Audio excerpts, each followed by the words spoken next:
Hello and welcome to the third game day of the Lega Pauper Lipsia. We will cover for you the 5 feature matches from Table 1. And my name is Philip, and with me is the miraculous Moritz. Yo, at some point you're gonna run out of adjectives with M. I will not, I guarantee you. Yes, we are seeing the players setting up their table, and I don't know how it went for you, Moritz, but I didn't spend too much time near this table at the Gameday. How did your day 3 go? Well, I spent quite a lot of time actually around table 1 because I'm always the one setting up the camera and recording it and like asking the people for consent and stuff like that. But besides the setting up part, I didn't spend any time in our top 8 tables. So whichever deck you chose had didn't see the light of sun of the top 8 table. Yeah, it's a pretty irrelevant like tier 3 deck, I would say. It claims to have the answers to everything, but apparently you must draw them, and I'll just blame the horrific deck building of Jund Wildfire. Okay. That didn't bring me to the top tables. So yeah. So drawing 30 cards was not enough to find the right answers. No. Okay, I see. And for you, what did you play? Oh, nice that you ask. I played a bit of a homebrew, a Boros synthesizer deck that splashed 3 more colors to squeeze in all the value cards. And it kind of turned out to be, first, I think not a really good meta call. People have been playing a lot of combo and like super value piles, I would say. We have here Quack, who usually runs Tron in these kind of decks. And there's a lot of High Tide and Spy and everything. So I don't know. I was too much in love, I think, with the Rainbow Boros to realize that it was maybe not the best idea to run Glinthawk and Experimental Synthesizer. Yeah, fair. And I also didn't see too much of the top table. Okay. So we got going. Introduce us to this match, Moritz. Okay, so we have Quack, of course, very known by now to be the Tron player of choice in this league. And against Noel, who is on Dimir Affinity, which we can see that there's the turn 1, make a crab, and a clue. And what does this card already tell you that what card might be in this deck? Okay, so this must be an Abjure build, I would assume, and I'm already turning my head towards the deck lists, but I also don't want to miss too much of the action right now. So we see Leon with development of the crab, now 1 blue mana up with Spell Pierce in hand. And we see Quack fetching for his second Tron piece. I haven't seen his hand yet, though. Yeah, me neither, but I know one thing for certain, and that is this time we will not mess up the Tron lands. So if we see this one horrific printing of a mine, which is not a tower, then this time we'll spot it. So and okay, so Quack deploys the one he was just fetching for, so I assume is the second piece, and now already has played the expedition map around the Spell Pierce. Noel didn't want to tax the mana of Quack's, but just let it enter, and now keeps on deploying mana and a refurbished Familiar. And Quack, getting rid of their last expedition map in hand, and now with 2 cards only. Honestly, I mean, too many expeditions map. I mean, it doesn't draw you anything realistically. It replaces you, gets you a land drop, but essentially you're not going card positive. So you have like, he has like 2 cards left in hand. But there's not a real threat development here from Noel on Dimir Affinity. Of course, there's a refurb now, so at least he can get in for 2 damage each turn. But I think still as the Tron player, you're not sitting in front of a reasonable clock. You have set up your your Tron, so I think you're quite comfortable right now. And the awful thing about Noel's hand is also that they have 2 lands and Spell Pierce and Metallic Rebuke, so all cards that don't really work if the opponent has already 8 mana. It's a bummer. Yeah, Spell Pierce is pretty dead now. Yeah, and so is Metallic Rebuke, so they have no more threats in hand, and their interaction is kind of blanked by the Tron in play already. What could Noel draw that changes this? I mean, we have the list right in front of us, and I think one of the things you can definitely draw right now is the Thorn of the Black Rose. Because, Altatron doesn't play too much into the combat plan. Other than that, I think maybe dropping 3 more refurbs would be great, but you're also stuck on the single black mana right now, because with the counter spells, there's also Black Mage's Rod, of course, which the Dimir Affinity list plays, so getting one of those down would be great. Okay, and there's Eviscerators Insight, the first one on a Prism or something to get Quack going, kind of. Now their hand is Pactol Terror, Tron Land, Prismatic Strands, and Candy Tray, so they're kind of... I think they will start drawing cards soon. And then Noel has a refurb and a Black Mage's Rod as their kind of a mid-range threats, and then they play 2 Murmuring Mystic, 1 Pactol Terror, 1 Thorn of the Black Rose as the kind of 4 drops that can make the whole game evolve around them. But the problem is it was not deployed on turn 4, and let's see if these 2/1 threats they have can be enough.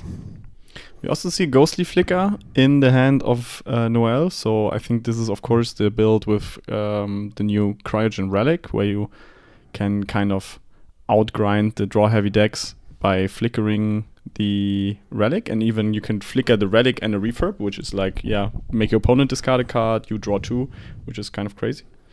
But the setup right now doesn't look so good, so you still have only 4 damage on board. The Altatron player is now cracking Candy Trails, gaining life, setting up, drawing, and as you said, like, Golem Foundry is now coming down, and with a single Spell Pierce, that is now actually relevant. Wow! Oh my goodness! I can't quite believe that Quack didn't play around this. Like, whenever I play Quack, he even forgot to play his land first. Yeah, but, I mean, what is going on? I'm not used to this kind of sloppiness by Quack. I can't imagine that this was a sloppiness. Maybe he didn't care about the Foundry, because the combo that Quack plays is usually just I slam the Terror and win by draining. So you think they wanted to draw the Spell Pierce out of the hand? Come on. I mean, I don't know. They can make it dead the whole game. I've never resolved a Spell Pierce against Quack, I think. We need to give him... we need to give Noel a trophy for this, I think. Okay. Like a turn 5 or turn 6 Spell Pierce against Tron. Yes. Okay, and there is Blood Fountain. So we've seen the utility of Blood Fountain in this deck already. Although they don't play too many creatures, the combo of Mill Retriever revolving around the graveyard and being vulnerable to graveyard hate makes Blood Fountain a really useful piece. We've seen Quack do a lot of work with this. And I also had one more thing in mind, but I forgot about it.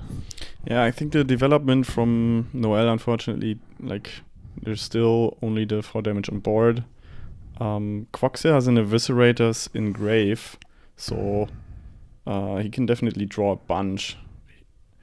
I'm not sure if you wanna... Ooh, he drew the Altar even. Mm-hmm. Yeah, he's gonna... Yeah, Fanatical Offering, so there's one more Eviscerators in grave.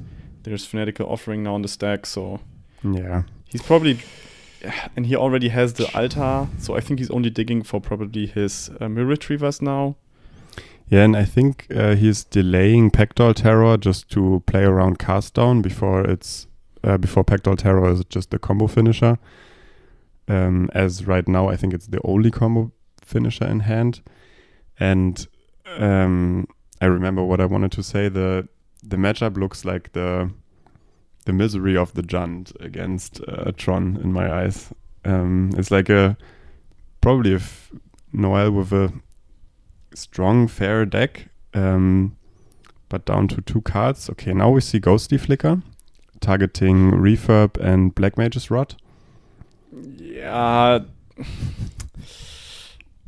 not really what you want to hit, right? So of course you can make the enemy discard 1, but the upside of getting 1 more hero token is like really Come on. slim.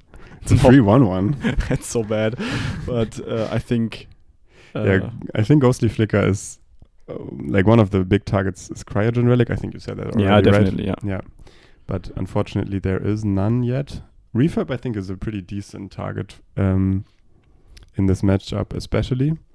But yeah, Quack is at a healthy 20 life. Black Mage's Rod and the occasional swings that Noel does doesn't change too much about it yet. And I feel like Quack would kind of need to brick for that to change. But I think now at least like finding a Thoughtcast, pinging, finding another Thoughtcast, pinging again. So that's now 6 damage in a single turn. Finding even the Cryogen Relic now, I think, yeah, they're thinking about if they want to play that or fake some counter magic. And they decide to deploy it, even another ping. So 8 damage in a single turn right now. So I think the problem is there's only 1 blue mana up right now. So I think for Quack, this is now a really good window because 1 mana also means no cast down. So I think Quack immediately realizes this, capitalizes on it, and is probably gonna gain back a bunch of life now. Oh, I missed how they got rid of the altar. Was it Metallic Rebuke? I think Quack actually discarded it for the refurb. But didn't he cast it before? No. Okay. The Foundry was spell pierced, but... Okay, so then Noel still has Metallic Rebuke in hand, and Quack kind of decided that whatever they have in hand is more relevant than the combo. Nice. Found the cast down. So he's probably going to eviscerate his own Pector now. Okay. Yeah, but still, like the cast down pinging for 1, getting rid of the Pector Terror, and now there's 2, 4, 5 damage on board, and still...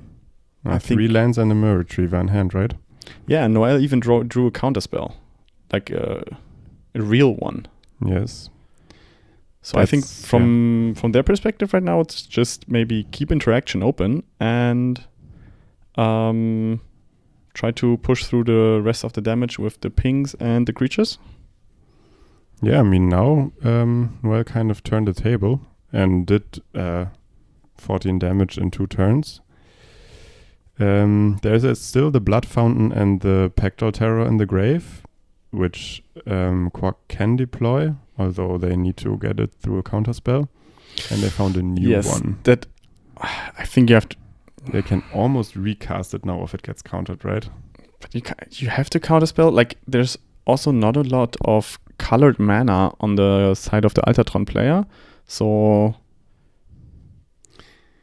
Yeah. I think if you get rid of it now, it's going to save a bunch of life, and it's going to ping for 1, lol. But the problem is it's going to come back next turn, like both are going to come back. If there's a next turn, by the way, it's 5 life. Fair. Yeah, I think Noel is really putting the pedal to the metal now. I would say that usually you would try to cast down a Pectoral Terror and save counterspell for later, but... Oh, Mirror Retriever. Does he have more... He cannot get it in the grave, though, right now. Yeah, he has no discard... Like, he has no draw spell or something? Well, I don't think so. Dire. This is 2 damage from the refurb, and then just a couple more pings, with now already 6 lands in play on Noel's sides, and at least and 1. Noel even has a cast down in hand, so I think this is GG for game 1. I wasn't... Okay. I didn't believe in Noel. I mean, I didn't believe in the draws that Noel had because, like, the board situation in turn 4 or 5 was really bad. I mean, maybe we're not used to an Affinity deck playing counter spells, and you can see that's kind of a strong card. So there's a cast down, pinging for 1, and I think Quack is gonna pack it up, yeah. All right. Damn. Impressive. I was really not expecting this. Same. I was definitely expecting because Quack had so much time to set up. Had Tron turn 3. Yeah. Or like turn 4 at least. And then did have a bunch of time to find the relevant pieces. But Noel efficiently got rid of like 2 Pector Terrors. True. But there and no more Retriever Loop.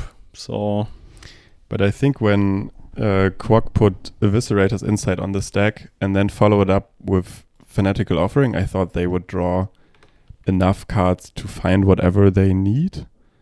But when they discarded the Altar, that's kind of dire, right? I mean, you can beat a deck like this with just the Pectoral Terror, but it doesn't make it easier, I would say.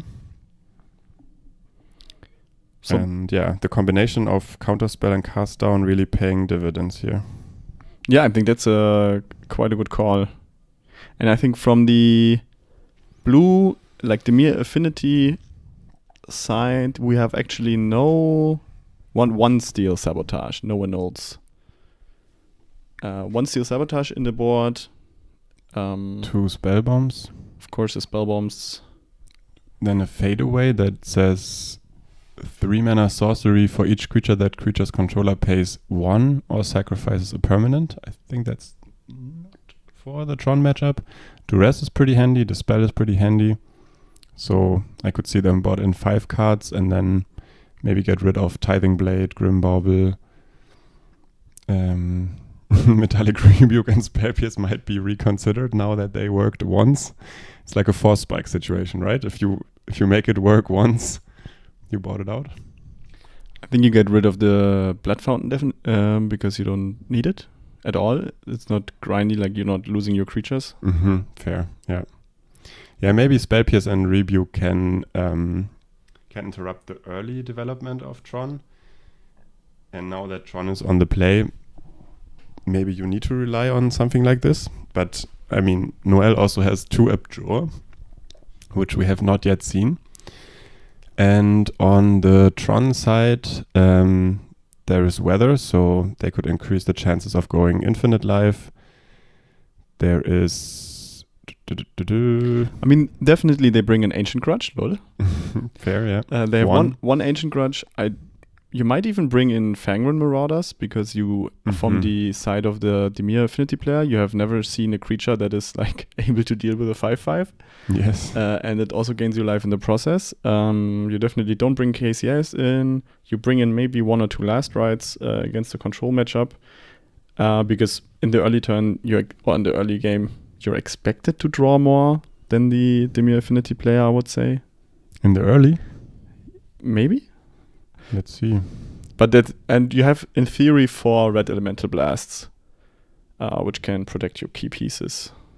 I mean, that's probably you need to board that in against Counterspell and Abjure, and also against stuff like Ghostly Flicker. So maybe they have to board that in, but I don't know how easy it is for Quack to take out several cards. Next game has started. And we see a Tron piece and... the start from Noel is going to be juicy. What did you see? I see many refurbs in hand. So... But problem is... they need a bit help to recast they cannot deploy it on turn 2, so they're going to drop a Black Mage's Rod, which is also a really good start, because then you have a 2/1 attacker early on. Oh, and an early Myr Retriever. That's interesting. So... no land from Quack. The Wellspring didn't draw a land, and they have nothing else to do with 2 colorless than to cast a Myr Retriever. At least it can block. Oh, and I see in Quack's hand 2 Red Blasts. So they did board that in? Board it in, yeah. And they have a Pectoral Terror, a Golem Foundry, and is it a Grimm's Research? Yeah, but no real way to draw cards.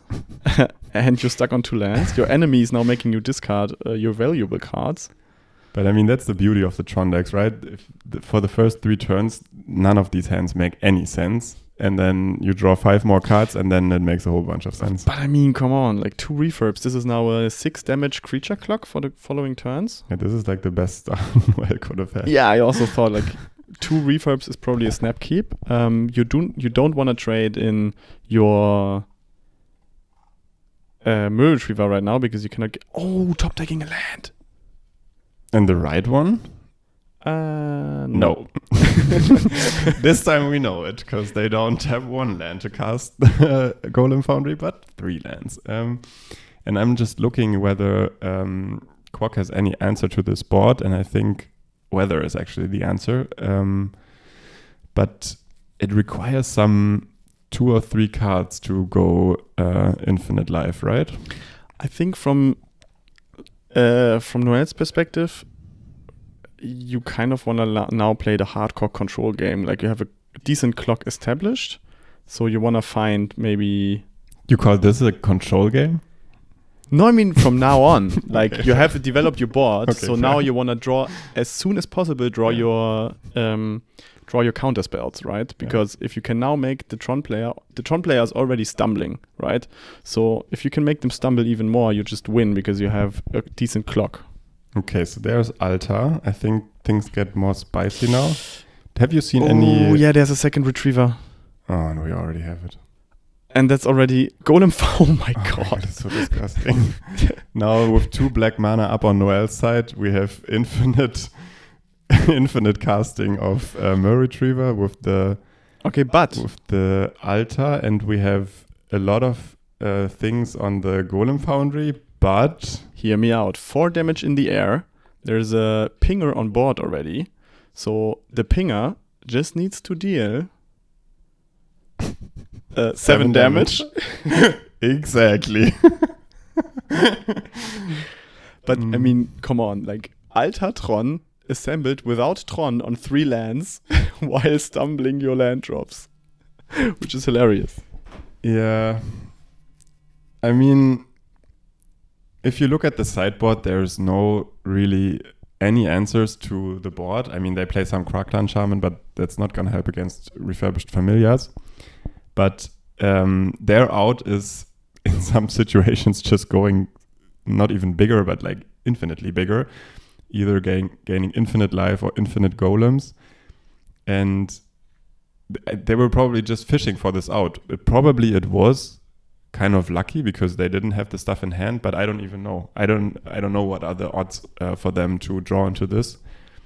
Yeah, because if the starting hand started with 2 lands and almost a full combo, then you just need to top deck any land, and you kind of need to the Dimir Affinity player to not have a counter spell. I guess but it's completely crazy actually. Yeah, they had to top deck a land. And I mean, they did this with 3 mana. It's so stupid. Against 2 refurbs also. Like, the starting hand had 2 red blasts, which they both got rid of.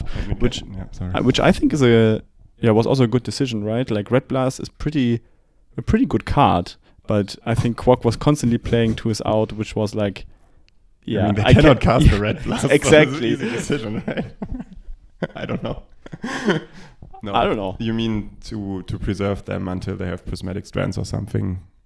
It could be a consideration to keep them in hand. Yeah, I guess. I don't know what else was the decision to which cards could have also been chosen to discard, but yeah, this is now, I think. There's Abjure in hand and Thorn, but they're all already terror, but nothing helps. There's infinite golems, and they need the refurb already attacked. No, nothing to do here, and. Okay, you could see like Dimir Affinity kind of playing mono blue Delver, deploying some flyers, and then we thought, okay, now they're in a position to keep up counterspell and kind of lock this board state, which is winning for them. But they were either didn't have these cards in hand, or they tapped out too early. I actually missed it. I mean, in the end, they had Abjure in hand. But I don't know if they could have ever kept it open to interact with what Quack was doing.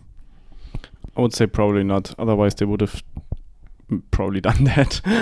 Maybe they increased their clock or interacted with something else. I kind of missed it, but when I looked, they had only 2 black mana up. That's probably kind of unfortunate because they play way more islands than swamps. So I would say their main color is blue, but it looked like a draw where it was tough to keep open blue.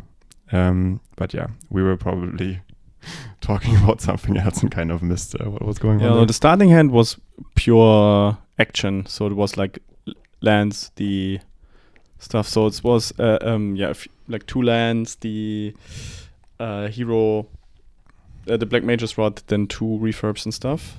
But it's now interesting because against this hand, it's kind of crazy that Quack won this fast. Yeah, I mean, I would love to have interviews after this, but I think even Quack would say that this was kind of nutty, that they missed their 3rd land drop and then draw into the out of doing this on top of it. But I want to look at Noel's list while they are both doing their mulligan, because I think it's kind of a home brew. Like Quack's deck we're kind of familiar with, and I would assume it's also oriented towards what's meta or like what's have been played before. But Noel's deck, I don't know. The first thing that came to my mind is it doesn't play Eco Wellspring. So, and it also doesn't play any what is this dispute cards names? Yeah. Doesn't play any disputes. So the Cryogen Relic is the only like draw engine together with one of Ghostly Flicker, and of course the Abjures. Mm-hmm. And of course, like you can just also get rid of it by itself. By the way, Noel's on. Is it 6 or 5 cards? It's 6. Yeah, I think they're both on 6. And we see Candy Trail, regular development. Noel has a blue-black land that helps a lot, I think, with what they want to get going. And they have one more land in hand and a Cryogen Relic. So we might finally see the engine of the deck going. Let's hope so. I think the one of Ghostly Flicker, so we're not going to see a lot of flickering of the relics at least, because there's also no way of buying the Ghostly Flicker back. There's no wall, or Pronomic wall, there's no Archaeomancer. Is there Abjure in hand though? I want to see it for once. Like everyone was so looking forward to this, and it's just the non-existing cards. No, but there's a real counterspell.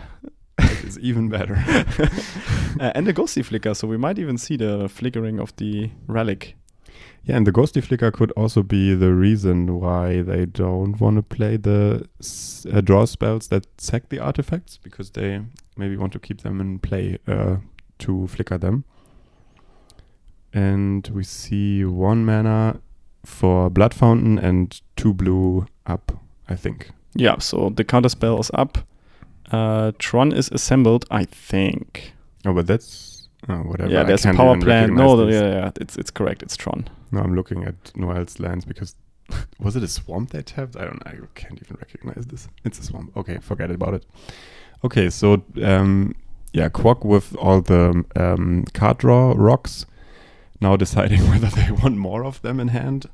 And like turn 3 Tron without the help of an expedition map. Quite good. Did they have that in the starting hand? I mean, they put a Candy Trail early down. I couldn't see what they were scrying, but probably scrying towards the Tron. And now another expedition map, so you can get your... If you require fixing, you can easily get it, but if not, then you'll just get another tower. I mean, fixing I think is fine with the prism and also the star if they need it. Yeah, true. But I don't know what's the hand, but to me it looks like kind of a filled hand. They left the Mirror Kinsmith on top, so they can use kind of more mana. Now they discard a Tron piece. I wouldn't be surprised. Okay, instead we see an offering that draws 3 cards, right? Yeah, it draws 3. Let's see if Noel wants to counter that or... Yes, please. So Quack only draws 1 for the Chromatic Star. And it only delays the Eviscerators for 1 turn, sadly, because it's going to be flashbacked, I assume. And now you're going to leave yourself open. You have just 1 mana, so you're kind of faking that, like you're in Quack's mind, be like, hey, I play Abjure. I have 1 blue mana open. But he's not going to play around it anyways, right? Yeah, probably not. Just throwing value at Noel now, and if they kind of counter a card like this, then the Altar later resolves, or the Pact Doll, or some really relevant card. So the Kinsmith, of course, finding the retriever, setting up the combo for later. I'm not so sure they have... Okay, another land drop. They still have the expedition map. Yeah. And now comes the first retriever. And what is their last card? I'm not so sure. Okay, so if things work out, then maybe Noel can get them to discard it with another refurb or duress or something. Noel has Ghostly Flicker, so they might want to Ghostly Flicker their refurb together with the relic. Oh, that would be beautiful. Kind of tapping out, but come on, let's go. Get rid of that card. Maybe you have to, in this situation, keep your land drop back because you might draw an untapped source. Ooh, good take. Yes, I like it. They cannot right now. But I think, I'm not sure if he passed because Quack is fetching for land. I think if I've seen Quack discarding a Tron piece here. Ah, okay. Yeah, this discarding also wouldn't have worked because Quack can get land like a card like Conduit Pylons in hand and discard it into the refurb. I don't know if Noel played around this. I mean, because otherwise I would say like getting Quack to discard his last card. He could have done it now with the expedition map on the stack. Because the last card in the Tron hand is usually like the super piece or whatever. Ooh, true. Oh, I like that. But then you need to play around it because otherwise they discard the Conduit Pylons. Okay, so Noel kind of playing it patiently, but also in a way maybe missing this window to... You can now flicker and block with your refurb. If you want. It would be interesting at least. Oh my see, god. And now there's... it's so sad. Oh, we wanted Did to they see... have this before in hand? I don't know. I don't think that was the last card. It would have been a good last card, but assuming that they top deck the Red Blast, it's of course very unfortunate for Noel that they had to run this Ghostly Flicker into the Red Blast now. Oh, this is so sad. I wanted to see the relic being flickered at least once. Yes, and I wanted to see the last card of the Tron deck being discarded. Then we would have also known what it was. Okay.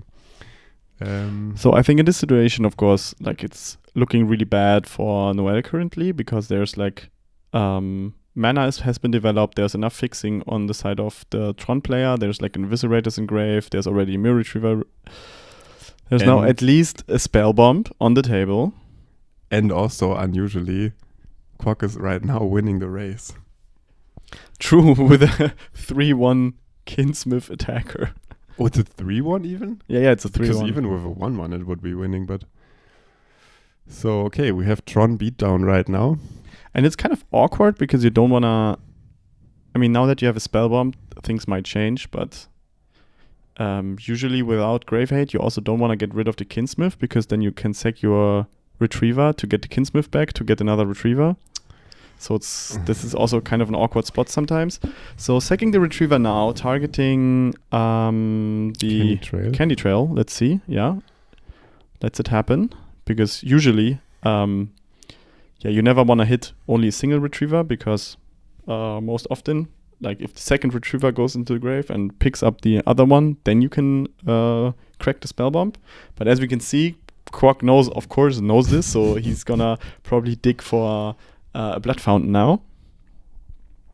Or he gets just replacement, or honestly, he just wins with a Pector Terror. That's also kind of totally reasonable if you have a lot of Candy Trails and Prisms and whatever. Yeah, I mean, the race is now...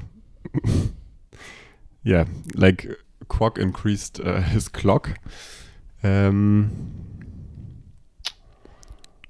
And yeah, the refurb kind of walked into the spider's web. I mean, at this point, Noel is in this situation where, as you just said, like you want to get rid of some pieces, but it is follow up by even more value for the Tron deck, and especially you have to be really careful what you do. Like if you misplace a cast down here, very dangerous. Grim Surge. Okay, so drawing even more cards, getting rid of extra prisms. Yeah, thanks. Thanks, Quack, because I also need to take a look at that card. So Grimm's research, you can bargain a card. They bargained the prophetic prism, and then you can scry 2. No, you can look at the top 4 cards of your deck, right? And put 2 in your hand, the rest in the grave, and you lose. No, you don't. Not 2 in your hand. 2 on top of your library. And then you draw 2 cards. Yeah. So it's basically look at 4, take 2 in hand, the rest in grave, lose 2. And I was kind of surprised when I first saw this, because apparently this is one of the more relevant draw spells for Tron. What did you see? Drew the altar, so he can sack his kinsmith. Yeah, doesn't matter. Sacking this one doesn't matter yet, but I don't know if he has more in hand. No, expedition map. But he drew the altar, so there's only now the second retriever missing for at least the infinite cast loop. I don't know if he has an outlet yet. He has a second retriever in hand, so he only needs an outlet now.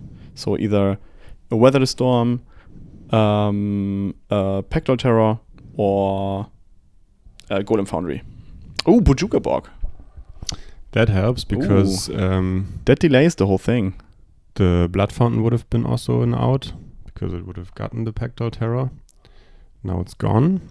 But I think it kind of looks like Quark is cruising, right? Noel is on 2 cards in hand, and Quark had all this time to set up the permanents. I mean, probably gonna crack the Candy Trail or the Expedition map. Now, probably the map getting probably another tower, because like the fixing is enough. He also has a swamp in hand, I think, so the fixing is not an issue anymore. Gets another tower, has all the mana in the world. So, and I think they have like now 20 plus good top decks, and they've thinned their library from the lands. But like all the draw spells are really good right now with the Wellspring in play. Then, as you said, there's like 10 combo pieces they can draw. And I mean, they need to get it through potential counter magic. But Noel only has 2 cards and not really a clock. So Quark probably has some 3 more turns to find the combo pieces and more red blast. Taking for granted that Noel even has counter magic in hand, which I have not seen. Oh, another Grim Surge. So they're running 3 Eviscerators inside, 2 Fanatical Offering, 2 Rowan's Grim Surge. I'm kind of surprised that probably if you have a lot of mana, this is better than the other 2 cards. You can also sack the Wellspring. I mean, now they're looking at 4 cards with their 6 cards in hand already. Yeah, putting back an Eviscerator for value. The synergies are real. Basically drew 3 cards. Yes. I mean, they did draw 3 cards because they also offered the Wellspring. Yeah. So they basically draw 5 cards with it. Fanatical Offering on the Chromatic Star, so again drawing 3. But still no... I mean, now he has to also find still the second Mirror Retriever. He's still on 1 because the Graveyard got exiled. But even at this point, like, I don't know, you're probably fine with slamming a Pectoral Terror and just going down the route of removing the 11 life from Noel. You don't even need a combo to win at this point. Yeah, true, you can win by mid-ranging. Noel got a Dispel, and what's the rest? Oh, they already deploy it on the draw spell, yep. I think no...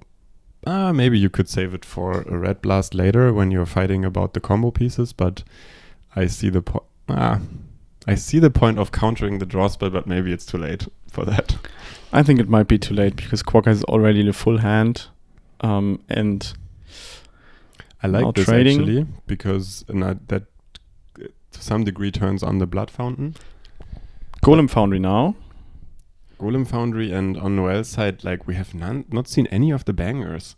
Like, they run 2 Murmuring Mystic, 1 Pectoral Terror, 1 Thorn of the Black Rose, and there was nothing.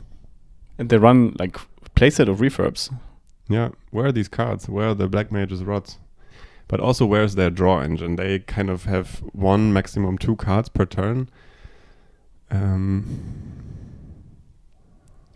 So without this menacing clock of game 2 and this crucial ghostly flicker getting countered by Red Blast, it seems to be tough to keep going sometimes with the Dimir deck. Yeah, definitely. You don't have the reliant draw engine of Wellspring Dispute, which usually is a much more consistent. So that's why I think you're drawing not so many cards, and of course against Tron, where every Eviscerator's Insight is immediately casted from the grave as well. You kind of cannot win the outdrawing game. So there's the Pectoral Terror now. So there's a Golem Foundry, a Terror in place. Now gonna Metallic Rebuke, and oh my god, it dude, works. he keeps finding these windows. Oh wait, he used the Spellbomb for... So the Spellbomb cannot be activated anymore at this point? Oh man, I would have loved to see Crop Rotation here. Crop Rotation, sacrificing 1 land to get in a tower to play 3 mana. I would have loved to see that play. But yeah, Red Blast. Also Red Blast it is. I was thinking about 1 second, because you always have to be very careful of tapping your Spellbomb, but because then you cannot sacrifice it anymore to exile graveyards. But Quack had just 2 mana, so... Because the line could have been like, oh, sack Mirror Retriever, oh, get something really good back or something, but I think that's not a line currently. How could they have sacked the Mirror Retriever? Draw spell. Ah, yes. There's always one more draw spell. But yeah. But yeah, that's... Okay, and here you see why it's terrible to play Abjure people. It's the hard evidence. I mean, it's not that bad. Only in this matchup it's bad. Like in other matchups, it's a 0/3 blocker, gets a clue, replaces itself. It's not so bad. Come on. Yeah. I don't know. I've seen people argue this, but it's a... Blocks every ninja, dude. It's on level. It's on par with Thrame Inspector. I mean, Thrame Inspector is in Vintage Cube. Okay, you can argue blocks this. every ninja. And every Mirror Retriever. See? Don't underestimate the 0/3 crab. Gets even better if you equip a Black Mage's Rod onto it. Does it turn it into a good top deck in this situation? I think in this situation, all you can do is pray that Quack has sideboarded all threats out and is only drawing into more draw spells. But even then, the Pectoral Terror is probably... Why is the camera shaking?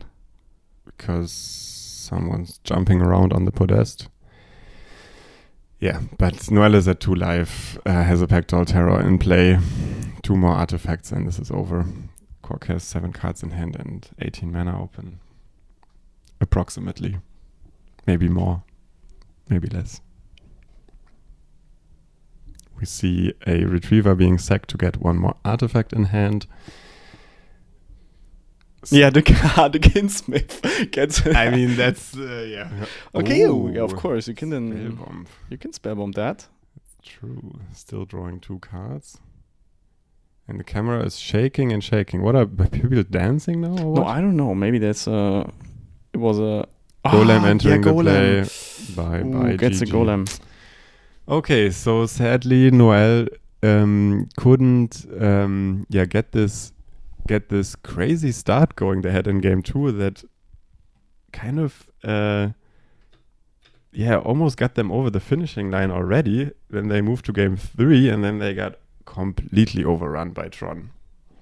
Yeah, game 3, like the turn 3 natural Tron having all the answers. Yeah, was a good game. Unfortunate for our beloved Brew player here. But yeah, Quack advances with a 1-0 record. GG.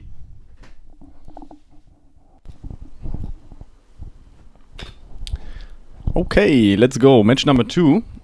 We have on the left Mark playing Ward's Spy. On the right, we have Christian playing High Tide. So this is kind of, I mean, we've joked plenty of times that our locals are full of combo decks.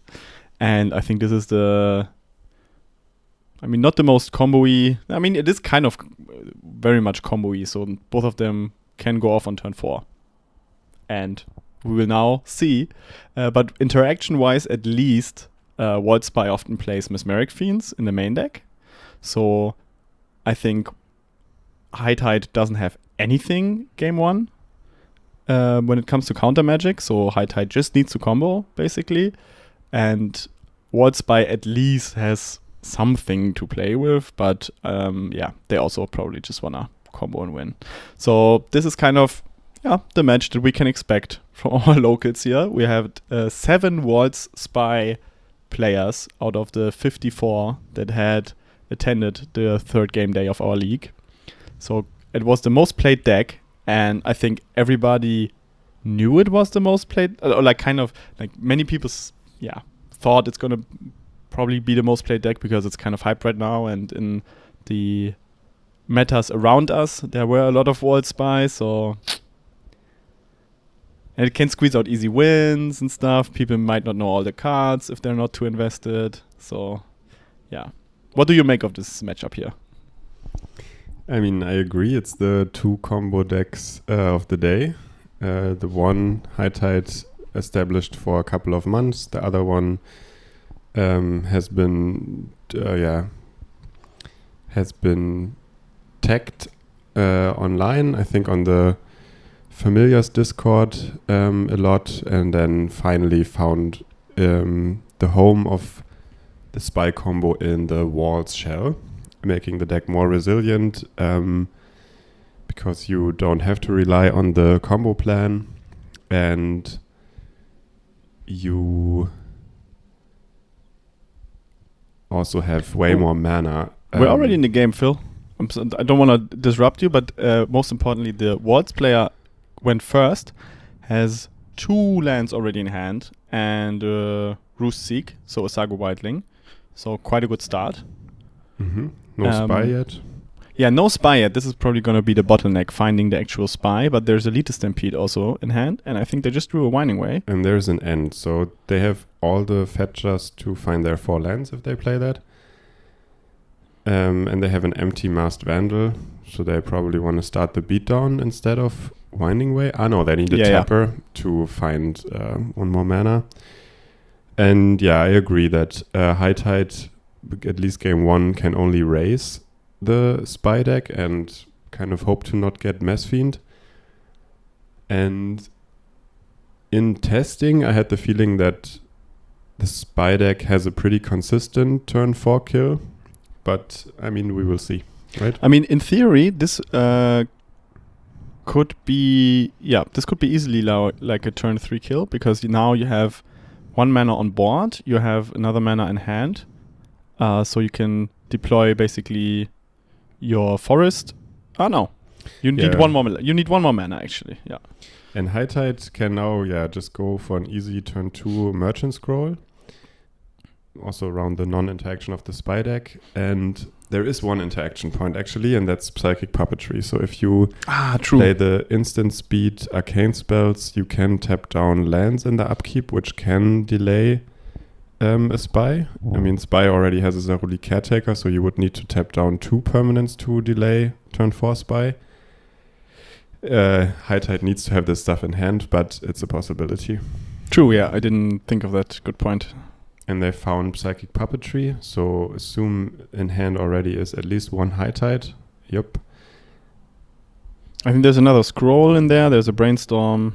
This is an insane hand. Like, if they get to see turn 4, I call this as a 90% win. So, Rustic now for the Swamp. So, probably we have the lists in front of us. So, it's 4 lands. It's the 3-1 land split, which is not granted. Some, even in our locals here, played 5 lands. I played against one person with 5 lands, and I felt very smart because they had all 4 lands in play. I destroyed their swamp with my Cleansing Wildfire, and they fetched another. And I was like, this is game 1. They came prepared, Moritz. Brother, this is game 1. You playing 5 lands? Come on. They were net decking, but they were prepared for you net decking as well. Yeah, I guess I got outplayed. And I mean, I wonder about this spy list because when I look at it, I see a lot of weaknesses, but probably during the stream, I assume we're going to see more spy, less spy, I don't know, but I wonder if people are going to punish it, actually. Like, High Tide can raise it, and then probably they have some cards like Envelope, Sideboard, or, I don't know, Spell Pierce. Christian also runs Disrupt. Winding Way. Winding Way finding good pieces, but no spy. But finding a Mess Fiend is really good. Masked Vandal, Overgrown Battlement. So these are the cards that you can show your enemy and say, hey, I want to take these to my hand. Not taking the Masked Vandal. So this is interesting because Christian now knows that they have Mess Fiend in hand, and I wonder whether he's going to try to combo off now. I think he will not, but he knows that he will probably lose one of the cards in hand, but his hand is so loaded, he could Brainstorm now, and then Merchant Scroll after it for another High Tide, and have probably like the most insane hand on turn 4. Maybe he can even stay open to a Mess Fiend.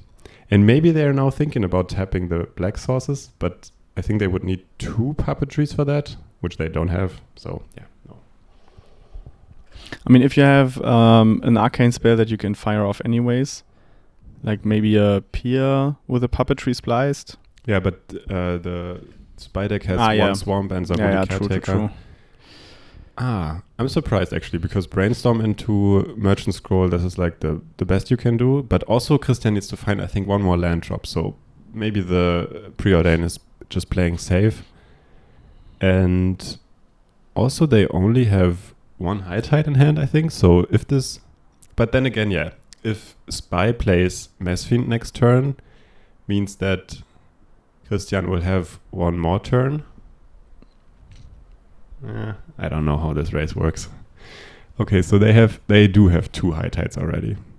So the Mess Fiend could pick the puppetry, which would make the life a bit more difficult. And Christian decided to draw no land. So did they bottom both cards? No, I think one top. So they took something else than land, which is interesting. But maybe they can start the combo on 3 lands and then find the 4th land later in the turn, which is, reasonable line. And do we have spy in hand already? No, I don't think there's a spy, but there's like 2 more Winding Ways. So 2 more. I mean, at least 1 Winding Way I know of, but I think I can split 2. Yeah, and a Wall of Roots, right? Yeah. So Overgrown Battlement, but same Z's. Yeah. Ooh. Okay, so we have Dread Return in the grave already. And then 3 more creatures in hand, but all of them mana. So not the juice that no spy. That Mark is looking for. But they can, I mean, if they're down this, I draw more cards, they can just play more Winding Way now, but they pass. Wait, no, they can't. They have to play the Mess Fiend. It looked like they passed, but... Yeah, but maybe they were just... Yeah, I don't know. But they have to play the Mess Fiend. Come on. It's just going to be interesting what they take. And then we're going to get the full hand reveal. And the hand is so nuts. Like, it's 2 Ideas Unbound, Peer Through Depths, Merchant Scroll, and then Psychic Puppetry, 2 High Tide, and a Brainstorm. It's absolute nuts. I think you have to take the puppetry here because this is the only non-redundant piece. But they decide to go for more mana, so they leave themselves open to whatever happens here and decide to deploy more mana to probably get their whole board, the whole hand in play next turn. Okay, wait. Okay, so Wall Spy is setting basically up a huge turn of like finding the kill next turn and deciding, like, because winding way, hopefully finding the spy and all that kind of stuff, and deciding to leave themselves vulnerable basically to a turn 4 high tide. And sorry, also importantly, no land from the brainstorm, so Christian has to brainstorm again. Still no land, I think. So they have to start the combo with at least one non-land card on top, which, I don't know, again, it's not a problem. They will just high tide, play Ideas Unbound and then peer through depths even if they want to shuffle away. Oh! And they top tap the island. They got What? the land. They had must have brainstormed one. the land. Okay, so Yeah. the second brainstorm found. So now we're in the high tide turn. Let's go. Okay, so we got 1 mana floating. Now islands tap for 3 mana. And now Waltz is in the comfortable position of watching. Yeah, waiting this one out. So let's see. Someone will win this game. We will just have to see who. You want to bet? I mean, the high tide hand looks really good. Looks really good. Yeah. As good as it gets. Looks pretty good. Yeah, no, this is... So fizzling from here would be If crazy. this fizzles, we can upload it somewhere and... seriously. Okay, so Ideas Unbound, 2 puppetries, so already generating mana. I cannot see what's the first card they have in hand. We I will don't know. see. Yeah. we will definitely That's the see. thing. It will be deployed at some point. So motion scrolling, finding another high tide. Okay. So they must have at least found one more arcane, I would say. So they have the peer through depth they had before, and then probably at least one more. Yeah, so mana is not a problem anymore. And now this is already Pedals mana, if they have it. Do they run Pedals? Yeah, 1 petals. Okay. So, yeah, they already have the setup for Pedals. And is this petals? I think this is petals in Petals. hand. Oh, look at that. How convenient. They only needed to cast 1 arcane spell before they finished the game. Yeah, decent hand. Damn. Thanks, Christian. You're saving us some time here. Yeah, we didn't even need to press the fast forward in the combo turn. We have everything prepared for fast forwarding these turns, but they don't need to. So he's probably now explaining that this is generating mana with 3 high tides. Enemies nodding along, but as the enemy, I would now say, okay, show me your win condition. And Christian probably flips through the deck and will show them the Stream of Thought. Yeah, interestingly, he just has to show him the Stream of Thought. Like, he doesn't have to show him the Deep Analysis if he runs it, because Spy has no way of interacting in their upkeep. So you can just not give them the info, basically, that you also, in theory, run a Deep Analysis. If you do, I don't even know if he does. Do they in the main? I've seen it lately in some main decks. No, he doesn't. But it's not so usual, I would say. And I think it's kind of a rare occasion when opponents can punish this. Yeah, that's Game GG. one, but, I mean, okay. game so one. Should we fast forward now? I will update the match. Okay, so could you scroll down to the sideboards? Okay, so let's put ourselves in the positions of these 2 combo players now. So Spy has seen now what High Tide is capable of, and I bet they at least reconsider their decision to tap out not playing Mass Fiend. And looking at their sideboard, they have 3 more Duress.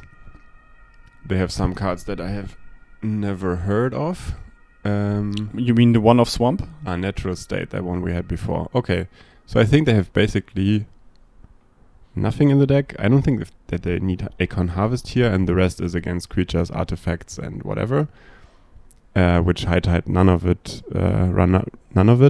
So probably we see 3 Duress in by Spy, and then taking out. Yeah, we'll find out. And on the high tide side, they can interact by playing Envelope, I think is pretty decent. It's just a card that saves them from dying from the dread return. And duress, of course. True, yes.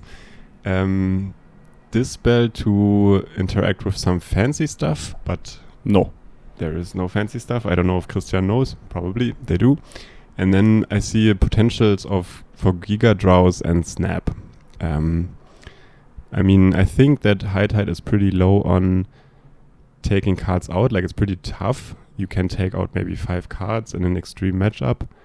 But I wouldn't be surprised to see some mix of Snap, Envelope, and Giga Draws being boarded in, but not too much of it. And then just taking out some engine pieces. And let's see if Christian is running any spies. I see compulsive research here. Oh, wow. So they don't run the deep analysis, but instead compulsive research. To make target player draw 3 cards, then that player discards 2 cards unless they discard a land card. Because they can also use it in a combo turn, which is interesting. I also see that Snap is a really good thing here because you are guaranteed to have a creature on board. True. So Snap is an auto-include, I would say, anyways, because it can make your combo smoother. It can snap an Overgrown Battlement for a turn, so you can, like, if the spy player invests a lot of mana, like early, maybe even a petal or something, into like deploying an Overgrown Battlement, you can just snap that back, which resets. Resets a lot, actually. Mm-hmm. So probably envelopes and snaps. And I mean, Christian is fond of Snap. They are running 3 hidden strings and and 1 Snap in the main. 2 Snap and 4 envelopes, I think, were boarded. Okay. I mean, I'm not too sure if I would try to snap an Overgrown Battlement. It seems a bit like a desperate measure. Maybe you need to do it versus Spy if you're on the draw. But I think kind of depends on how the board is set up or like how your hand is looking. Like if you know you cannot combo soon, then I think delaying something, delaying the spy player with snapping a battlement is okay. Mm-hmm. Because then suddenly they cannot further develop their board, have to either replay that or like do a whole turn of like invest all the lands that they have into a Winding Way or something.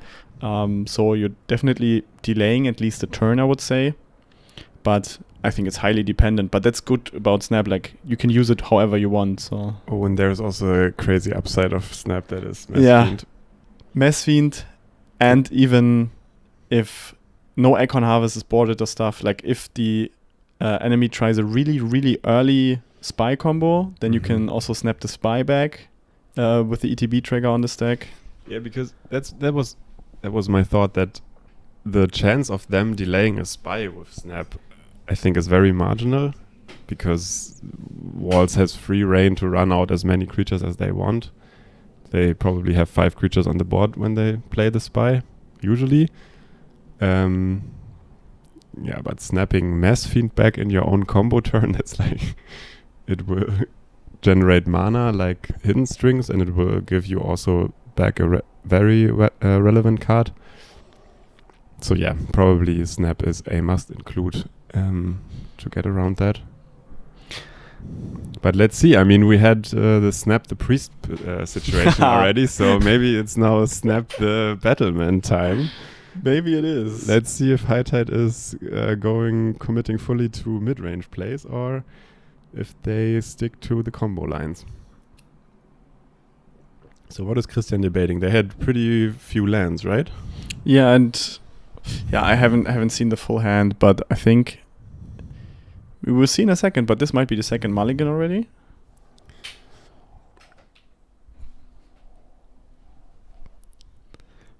So though, from the spy perspective, kind of comfortable, because of course if it's combo mirror, then you're happy about every card that you have and that the enemy doesn't. So I think no lands. 1 land. They take it. First mulligan. Okay, yeah, you can win with one land. And a Brainstorm. And a Lorien. But there's a Lorien? Yeah, I think the first card is a Lorien. Okay, you're right, yes. Petaled start, so Battlement, hey! Okay, fast Battlement start, let's see. And then bounce Battlement and Spy is out of the game. I mean, unfortunately cannot do it turn 1, but interestingly, it would be even more hilarious because the land that they dropped is a swamp. And Spy needs a lot of green mana. And the Battlement is the only way to now generate green mana right now. I mean, they have an End in hand, so they will probably... This is a swamp. This is a swamp, yeah. Like, who prints these lands? You can't recognize it. Who prints these certain Urza's mines? I mean, they have pictures on them, not like gibberish in blue and black and green colors. There's a mana symbol on it. Come on. You can see it. Okay, you're right. I take everything back. Okay, so for 2 mana now, Gatecreeper Vine, getting the 3rd land out of it, having 1 more defender. So next turn, there's 5 mana available. So now we have Spy on the turbo plan, and High Tide needs to catch up with making land drops. And yeah, Brainstorming. Yeah, they have no Merchant Scroll in hand and no land, so they kind of rely on Brainstorm Lorien into Brainstorm to fix their hand, which can work out. I mean, these Brainstorms see 6 cards, so you can sculpt a whole combo hand out of it, but you can also sculpt a whole of nonsense out of it. Yeah, but I think the Brainstorm at least found a land here, so that's good. Still debating what to put back. I mean, probably the Petals. And then... Do they have the draw spell in hand? The second card? I'm not even sure anymore that it's Lorien. I don't know. It is Lorien. Yeah? Okay. Yeah. Otherwise, I think it's a... It wouldn't have been a keep. Yeah, because if this finds no land, then you're out. Yeah. But you're up 1-0, so... Might as well lose a game. I mean, you're on the draw. It's like, hey, why not? Let's risk it for the biscuit. No, I think 2 mana is what High Tide needs to function, and an island and a Lorien, especially with a Brainstorm, can make it work. Yeah. Okay, it was a Lorien, and this is the upkeep Lorien. So they probably trashed. Yeah, they trashed some cards. Ooh, finding the island by cutting their deck instantly. They're magicians after all, right? That's true. And now they have either Preordain or I think another Brainstorm. If you think about it, this is a deck with no creature against a deck with almost only creatures. It's like peak deck building. This is Magic the Gathering. Yes. But they don't run the Disrupt anymore, Christian. Like, that was their tech. I had them set on Disrupt. I thought we're gonna see like juicy Disrupt on early Winding Ways, but only Envelope. Envelope is good enough. But it doesn't draw a card. But it is good enough. You're right. It is. You are good. right. It is pretty good. So, yeah, there's like all lands can be found now. So there's the 3rd land in hand. The 4th land can be Rooster Seeked. But I think it's still tough for Christian because the hand is not self-sustaining yet. And yeah, we have 3 lands in play. A lot of mana, probably. I think Wall Spy right now is chilling. There's even I think Rumble, so they just need to find the Spy. I mean, chilling is there's tough enough if you don't know the hand. There's enough mana on board. Yeah, okay, chilling is maybe put a little bit... There's like a 10% chance of High Tide comboing in turn 3. Nah, come on. There is. I mean, we know the hand, but Spy doesn't, right? That's true. You wouldn't probably play around it because you cannot beat it anyways, but turn 3 or turn 4 kill, you always have to set High Tide on that stuff. So I think you play the... yeah, exactly. You play the Rumble to find the Spy because then you just win at this point. Oh, already enough mana? Yeah. Nice. Giant. Nope. But do they have... Yeah, they have Wait. another Roost Seek But in they hand. need to make one more land drop, no? Yeah, they have the Roost Seek in hand. But the battlement... Ah, they got the spawn. Okay, you counted. Yeah, they get the spawn. You counted all the mana available, not only half, like me.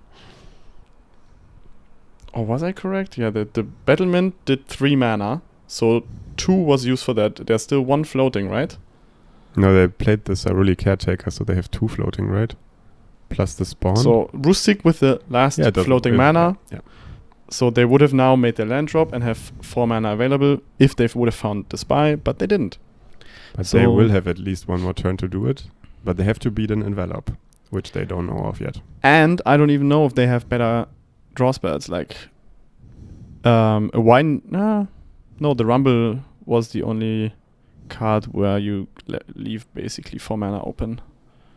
Because a Winding Way wouldn't have, is 1 more less mana basically. So I'm just debating. I don't know what Spy has in hand right now. Like if there are more Winding Ways or more Elite Stampedes, or if it's just 2.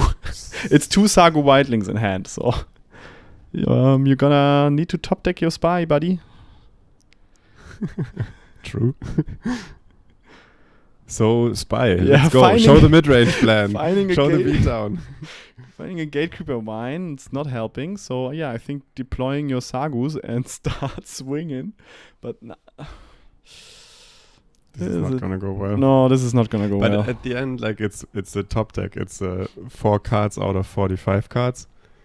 Could be a Spy next turn at least. And Christian already... By the way, what does is Christian going on? have? Is there? Did he morph a card or something? Yes, I think it's Behold the Multiverse, right? Yes. They run 2 Behold the Multiverse and you it's- foretell that. So, what is going on? They didn't... they made their 3rd land drop and, yes, foretold this value piece. That they cannot cast now, but keep it for the combo. But the Christian's hand is not shaped up yet, I think. It's not there quite. It was so funny when I was starting recording this match, because my phone didn't really work. So I needed to ask the players if they want to use their phones as live counters, and Christian was like, "I might need it for something else." Because he was playing High Tide and he usually tracks the high tides with it. Because this thing hasn't been touched the whole game, and now because there's a Sago Wildling on board, the first time life was gained. Yeah, there's an envelope in Christian's hand, so I think he's really chilling. He's giga chilling. I mean, unless it doesn't beat Mass Fiend and Spy in hand, but it beats, I think, everything But else. There's no Mass Fiend because you would have. I mean, Mark holds their Mass Fiends back, so no.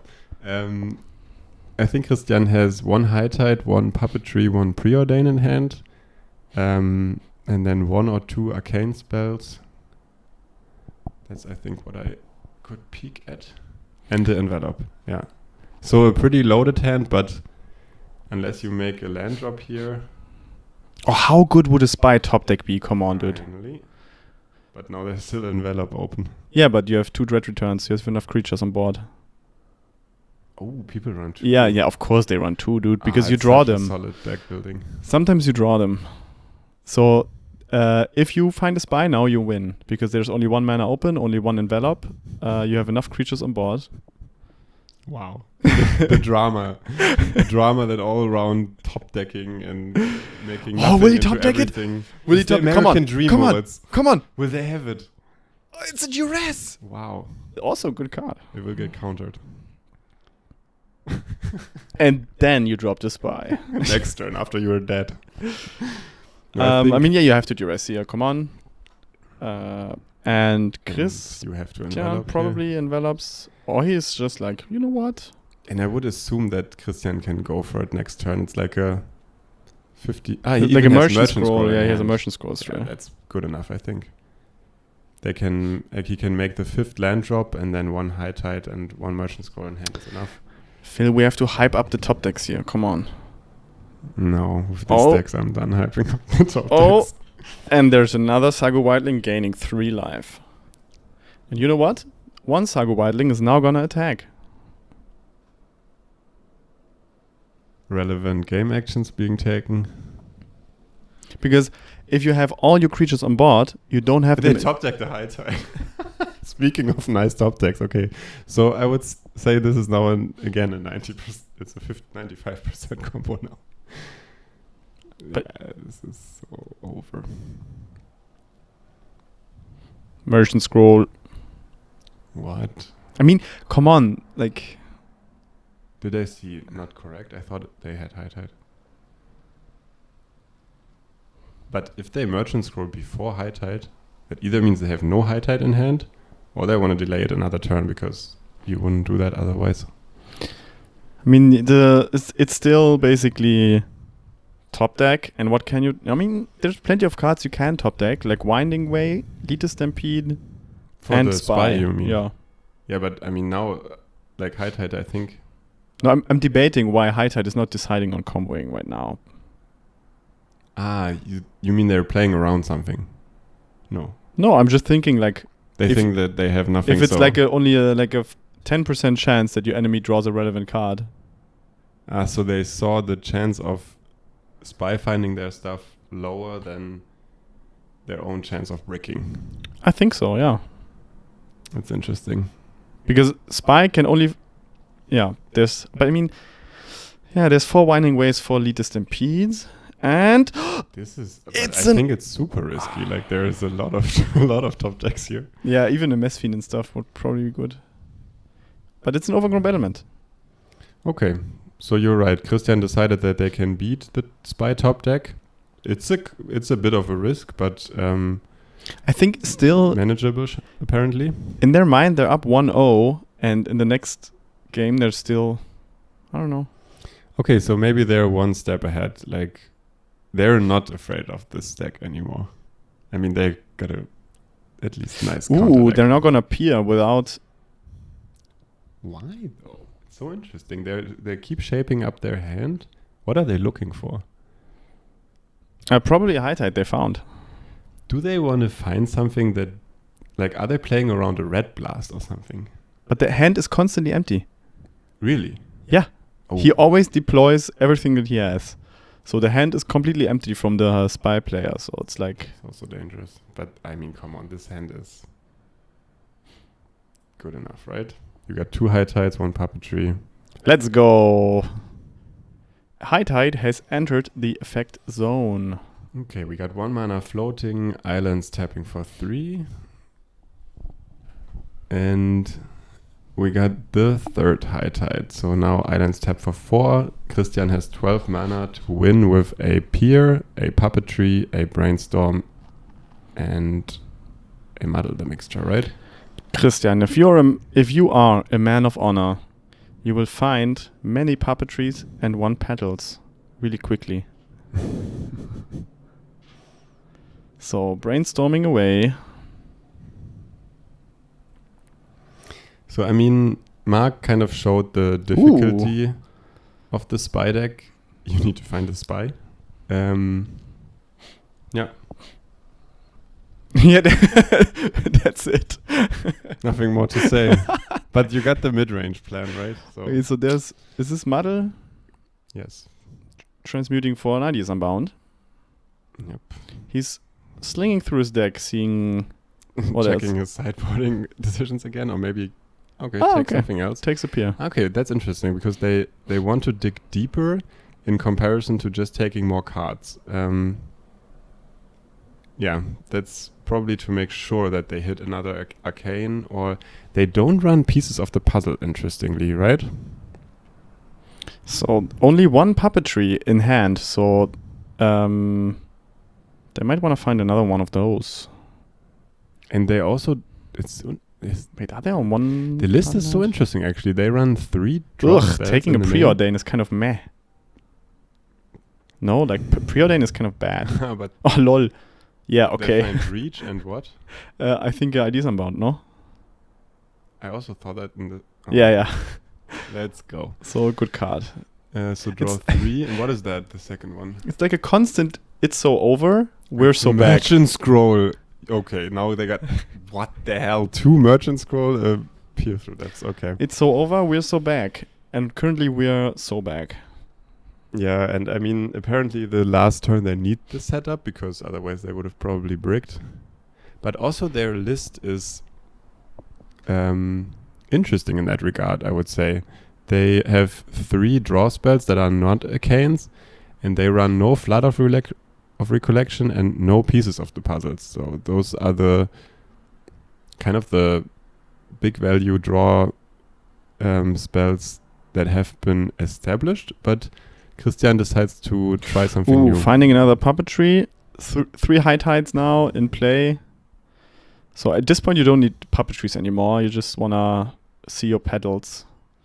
But puppetry is the best to find them.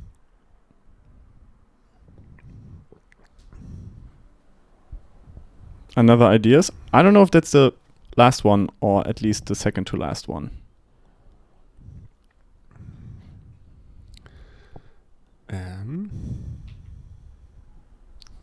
Let's speed it up a little further. Lorien. This is kind of over with 10 mana floating and Lorien. 30 Did they mana find on the pedals pool. now? Yeah, this is just over. This is mathematically over. Yeah, they cannot brick anymore. They see too many cards. Unbreakable. It's kind of true. They can see the whole deck probably with the cards they have in hand. They can see the whole deck. Probably, right? I mean, they could brick on arcanes or something crazy, but oof. No, there's still like brains.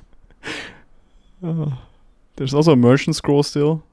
So Christian, if you see this, please don't mind us skipping through. You're doing a good job. You could have drawn your petals earlier. I think that would have made you a much more skilled player, but no, there's probably quite some skill involved here, and we might even miss some of it. They're now generating. So they go for the kill without the petals. They just go for all the mana and stream. Oh my god! It's enough. I didn't even need to pick up the spy deck. They either counted, or they know what's critical mass. So this is 2 full dice. 19. Oh yeah, this is. Yes. 59 mana. So if Dread Return would be an instant, then now would be the time for Spy to turn the tables. Can they make it an instant? With a flashback card that's up to 10 mana? That would be so good. This would be a nice pauper tech, right? Yeah. I mean, would be the perfect tech for this deck, right?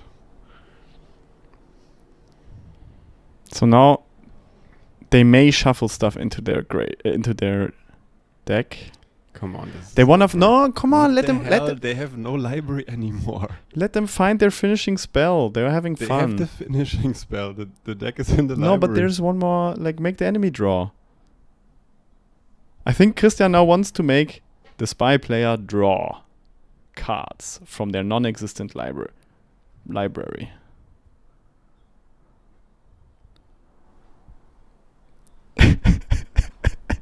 Okay, one commentator is falling off the table.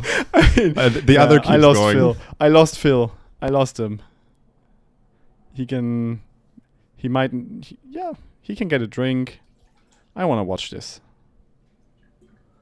And casting a merchant scroll for a muddle.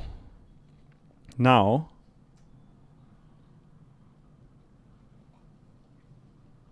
Wait, did he concede? Yeah, GG. We got this over with. Thanks, Christian. Find your pedals quicker next time. But other than that, well played. Yeah, and now we know at least. It's for the top table, it's 1-0 high tide against Spy.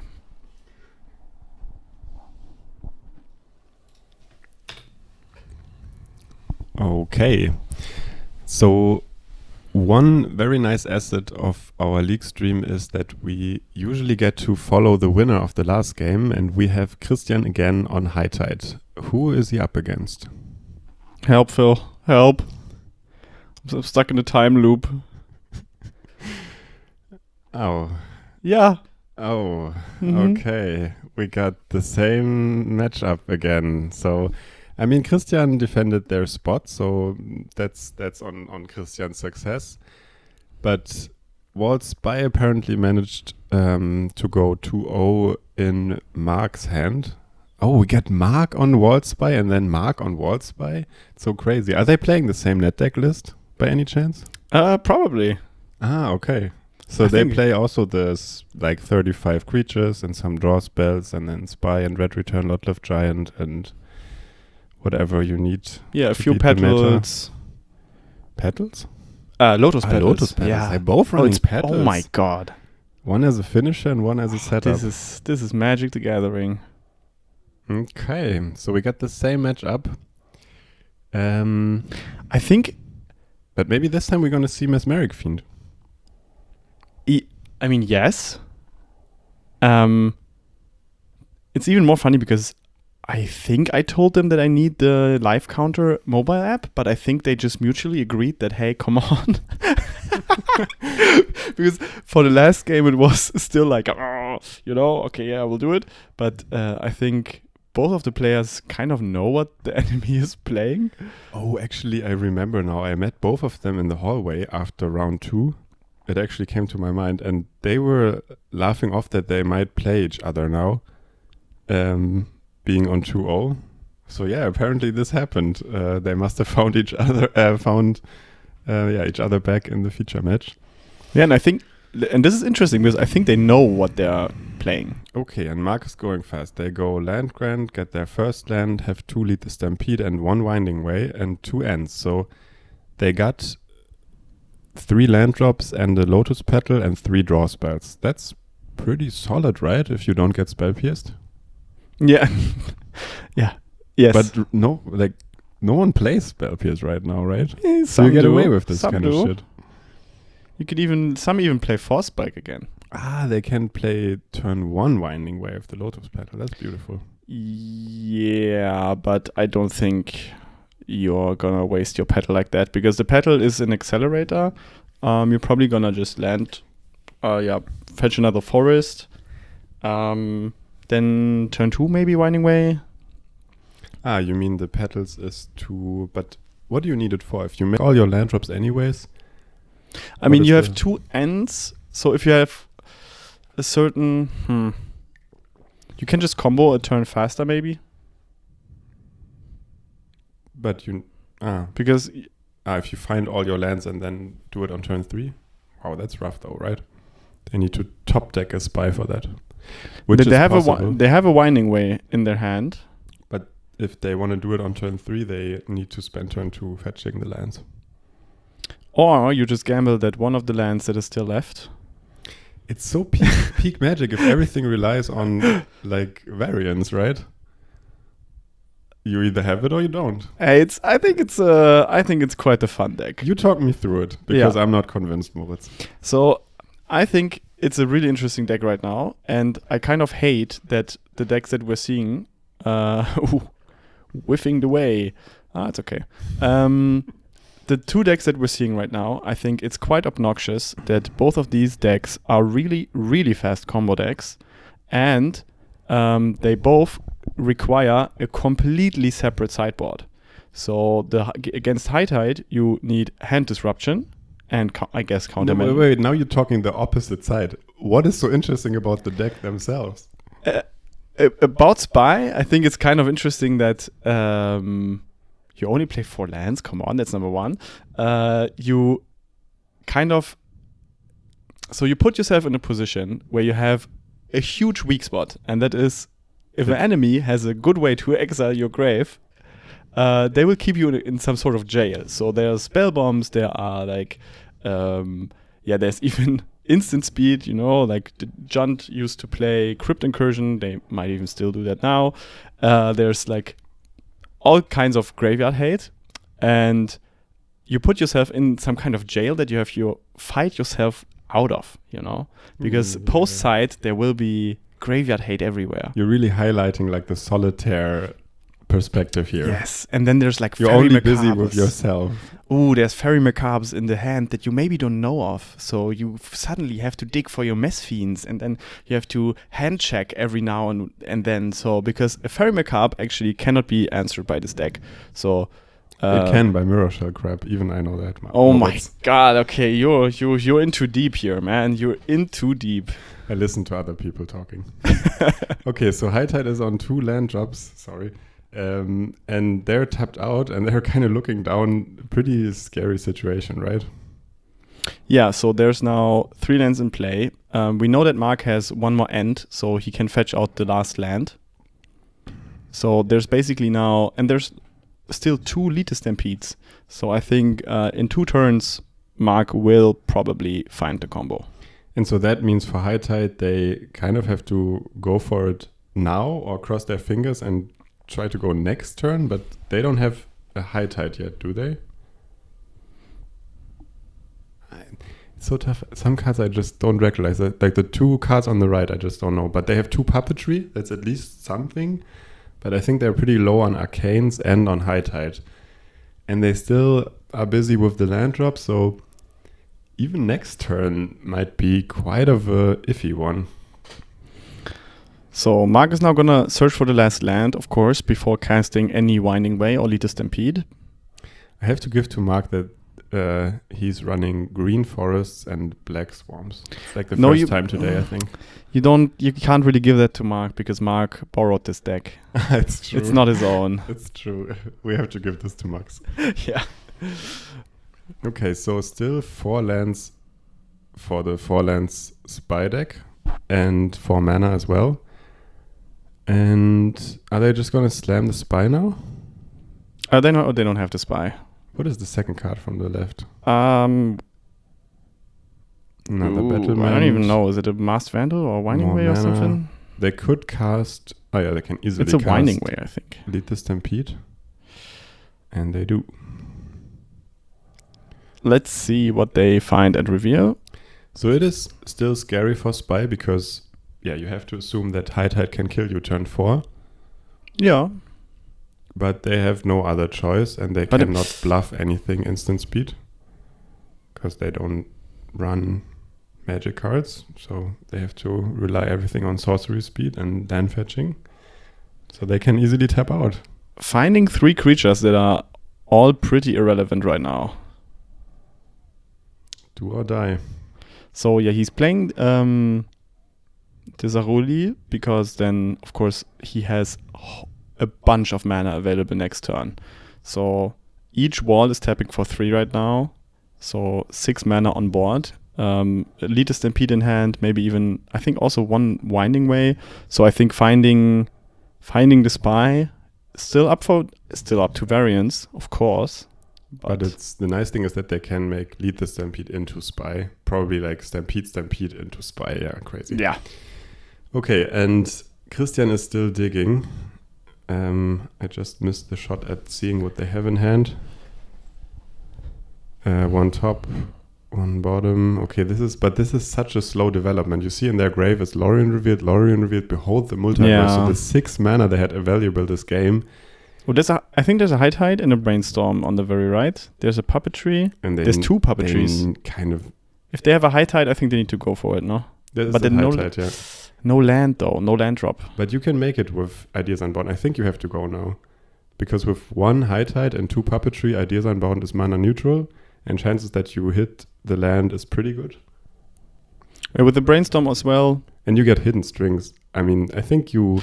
you have hidden strings, nice.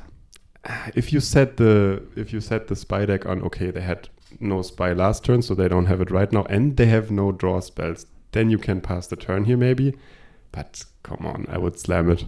You can make the 4th land drop during the combo. Wait, because also Christian knows how many like Lead Stampedes and so on Mark still has in hand. True. Because it was a turn 1 land grant. So... Hey, that's magic. It's just the beauty of magic, yes.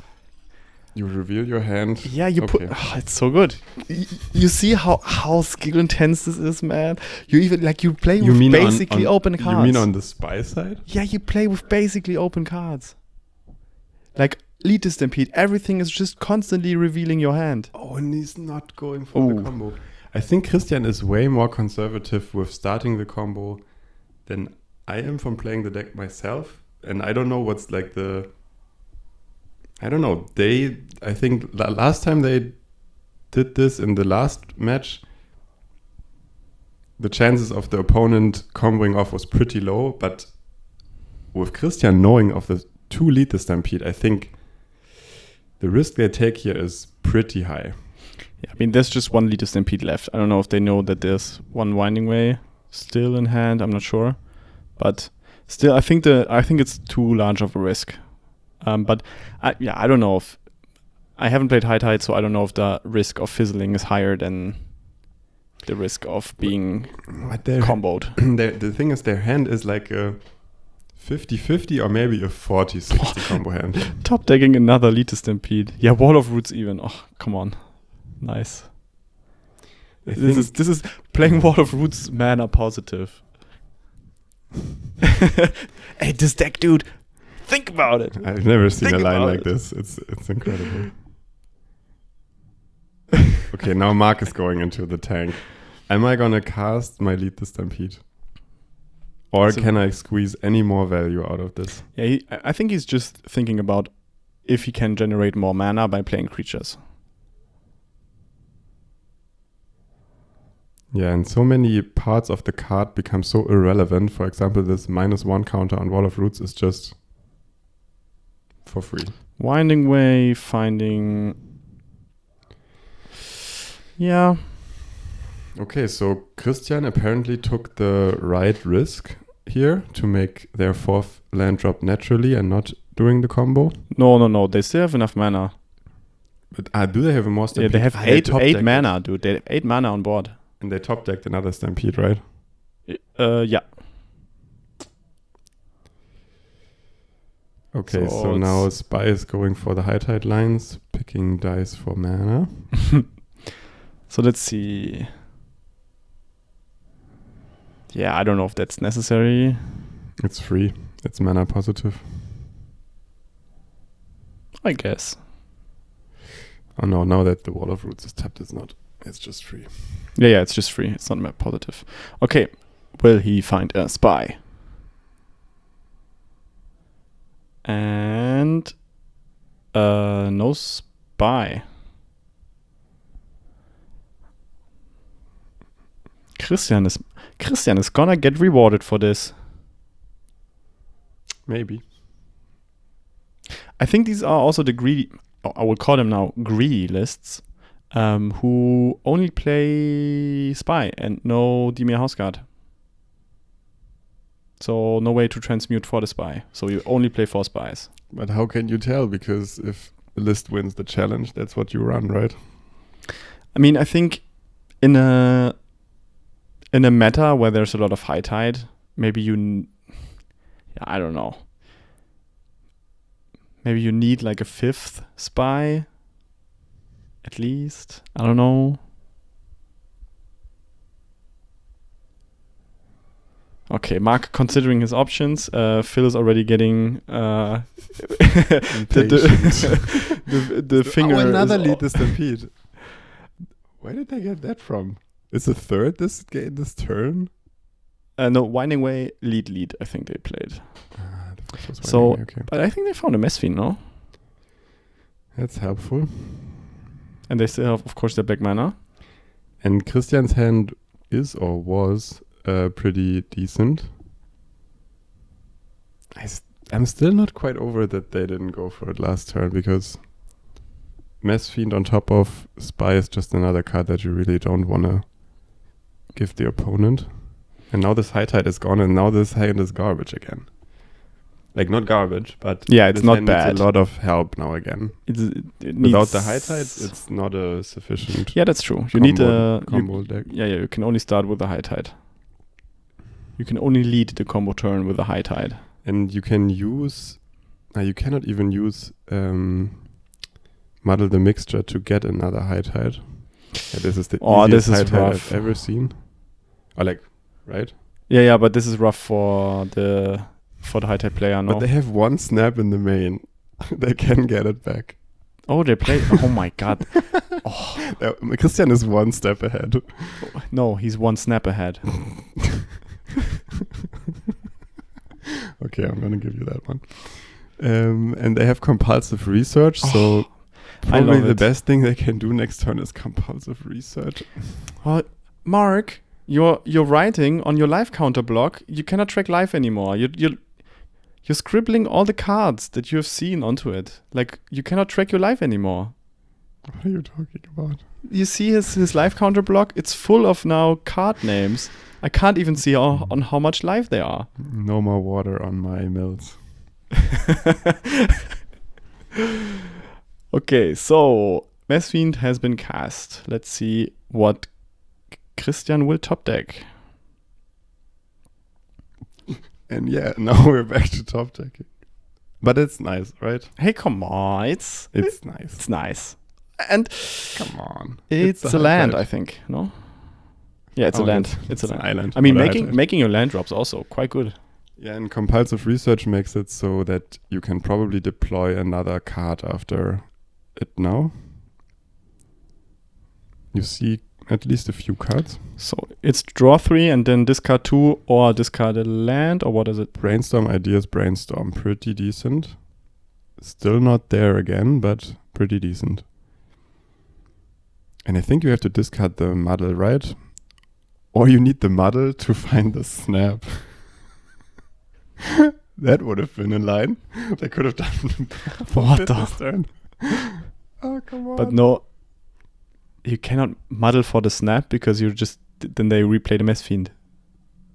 No, but you can get the snap in hand, untap, and then find the high tide this way. It's the only way they could tutor a high tide in their hand with the existing hand. Okay, so another top deck for Mark here. What did he find? Let's see. He's hard casting ants now. So we're going... Oh, it's a true mid-range plan. Yeah, both are playing mid-range now. High tide is paying 3 mana to draw 3 cards. He's gonna drop a troll also. Oh, the beatdown zone. Okay. So after all, they have to track the life total now. I mean, apparently they don't. Apparently we have. We have to. Okay, let's see. High tide gets to brainstorm. This is dangerous. And I think Christian feels the heat because this is they get at least a ponder to shuffle. But still no high tide. Man, see if they did this crazy line with muddle into 2 mana snap, they could have still brainstormed. Actually, after the snap, and then this turn, they untap and have it. Wow, they actually, Messfiend hits for 1. This is so peak. You know what's missing in the Wild Spy deck? Wait. No, like it's full. It's like a masterpiece already, right? 1 Nyxborn Hydra.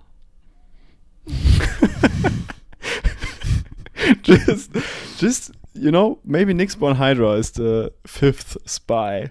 But that would make the deck a bit more sane, right? It's like a relevant, interesting card piece. Nyxborn Hydra has nothing to do in this deck. So Christian is doing his crossword puzzles mid-match.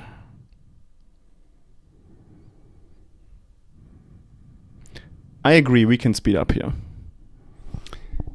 I mean, this is still relevant decision making, but I don't mind. No, but this is super relevant, right? This is like the game is decided here, right? The game is decided here with the first ponder. They have to ponder, but they're still delaying their combo. That's, I don't know. Hey, they don't have high tide, no? Not yet, but yeah. Maybe Christian knows from testing that. But if you find a high tide now, you can still combo like with 4 lands. Yeah, but only with a ponder that sees 2 cards. That's your out of like. If you're playing high tide, you don't rely on the top 2 cards of your deck. You try to just find it, not fish around. I mean, this deck at least is capable of playing Magic. Ooh, one more top deck. Let's see. Oh, he just swings for 12. What? He's thinking about pre-combat if you want to tap something down. And he has 3 puppetries. Because with 3 puppetries, you might tap down a troll. I swear to God. We have to ask Christian at some point. We have to tell him about this game state and ask him about the muddle into snap line. Whether he was considering it. I want to know. Because I think it's at least a decent line. Only 1 arcane spell though. But that didn't change since then. Ooh. Okay. Gatecreeper. I'm back to speeding up. Gatecreeper Vines, finding nothing. So I mean, at least the people from the Discord server, they made this out of the deck. They found out that only relying on the combo doesn't work, so that you need your land drops, your ends, and trolls to make beatdown plan. I think still it's a more interesting deck to play against than High Tide. Like, not in the combo mirror, of course, but if you play regular decks. Like, if you play a mid-range deck, if you play an aggro deck, like, I think it's more interesting than to play against High Tide, who assembles the combo in hand. I mean, with only spells. This is a subject of personal preference. Favor. Yeah, I guess. I'm not a professional commentator. I'm a human being with a subjective opinion, and I find this just lame. And I find High Tide cool. Like, making a lot of mana, drawing a lot of cards, doing something unique without creatures. I find that interesting, but top decking for Balustrade Spy to finish the game on the spot, that's... I mean, to be fair, come on. Like, Mark is getting varianced here. Like, you have 4 spies in the deck. You have cast a Winding Way. I mean, even they are leaning back because they're bored. Right? They're taking a pee in between. Okay, High Tide. How did they get it? I've been ranting. Yeah, you haven't been properly paying attention. How did they get it? With the preordain? There's a yeah, probably. Okay. Let's see. This is like a iffy combo with only 1 arcane in hand, right? And they find more High Tide, more puppetry, but that's not what you want to see. Another High Tide. Oh, they have 2 ideas. Oh yeah, I mean, come on. Jesus Christ. Come on, that's insane. How did they that's how did insane. the hand shade up like this? That's insane. That's absurd. Did anyone check Christian's lab or something? No, I'm not. Is he? Okay, so yeah, floating 9. So come on, this is from this point on. I mean, I don't want to say unlosable, but yeah, you draw 6 cards and fetch for Peer Through Depths, which sees another 5 cards, so you see 11 cards that keep you going. And you are mana positive on the way. You're ahead of mana positive. And also you kind of thinned your deck already nicely. Yeah. And there's a snap, no? Merchant Scroll, helpful. Was that a snap? Can you snap now the Mass Fiend? Yeah, but now it's irrelevant. Like, you would make some more mana, right? Hey, but it's for swag points. Swag point would have been the muddle into snap line.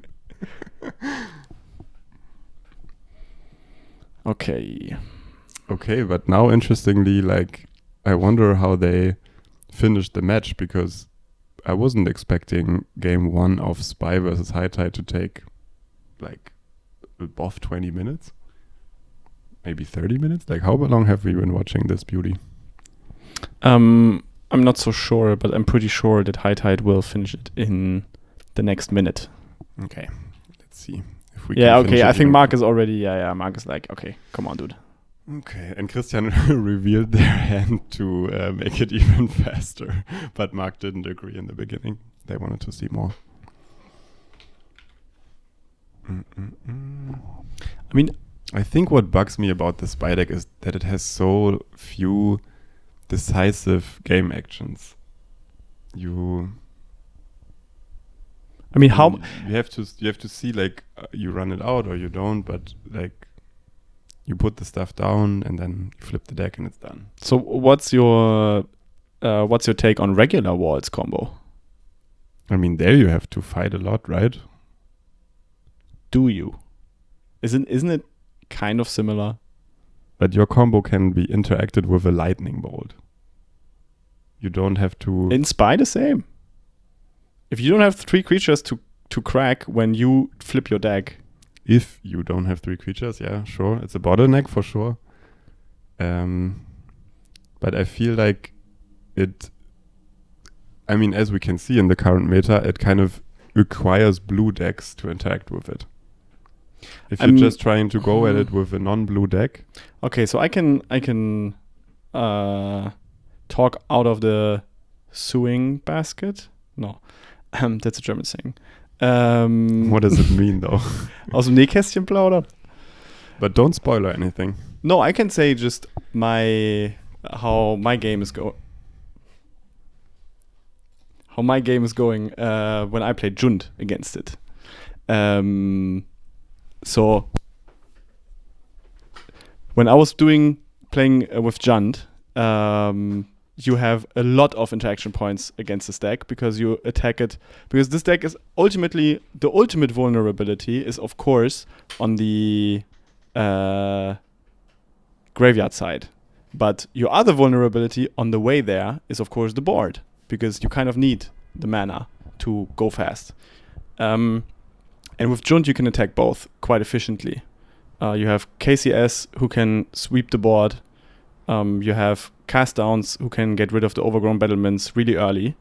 And you have a lot of graveyard hate because you can play spell bombs. And I mean, some play even Crypt Incursion, but you know. And yeah, that's why I had very interesting games against Spy where we actually went past turn like 12 or 13 or something, where I had 2 spell bombs on the board, or had a spell bomb and a KCS, and like this is all these factors which make the play pretty interesting.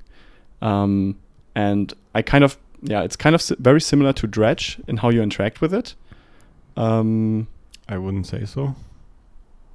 Yeah, I mean Dredge has more, has more going on, but still. But the main difference is that you can interact with Dredge's graveyard in the mid-game meaningfully, versus against Spy, your graveyard interaction only matters in the moment where they decide to put Spy on the stack or Dread Return.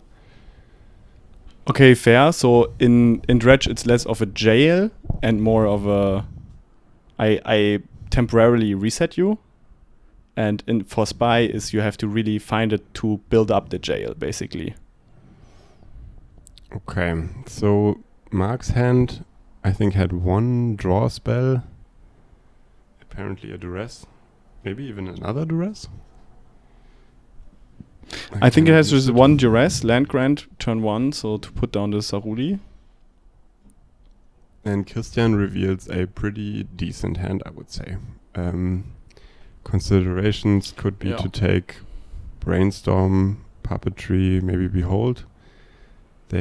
Mark takes Puppetry to just take a combo piece out. And now Christian can go turn 1 Brainstorm into turn 2 probably either Foretell or use Peer to shuffle away the Brainstorm cards. Both decent lines, depending on what the Brainstorm brings. And then Christian is on to the races of finding 3 cards between High Tide and Puppetry.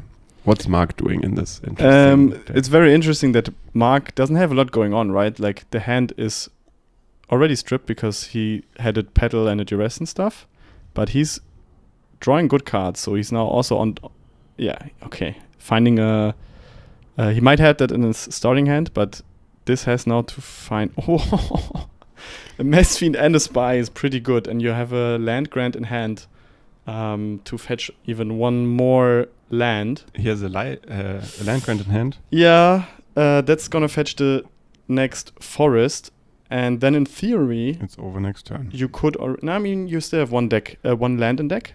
So you True. could play the spy and hope for it. You could pray.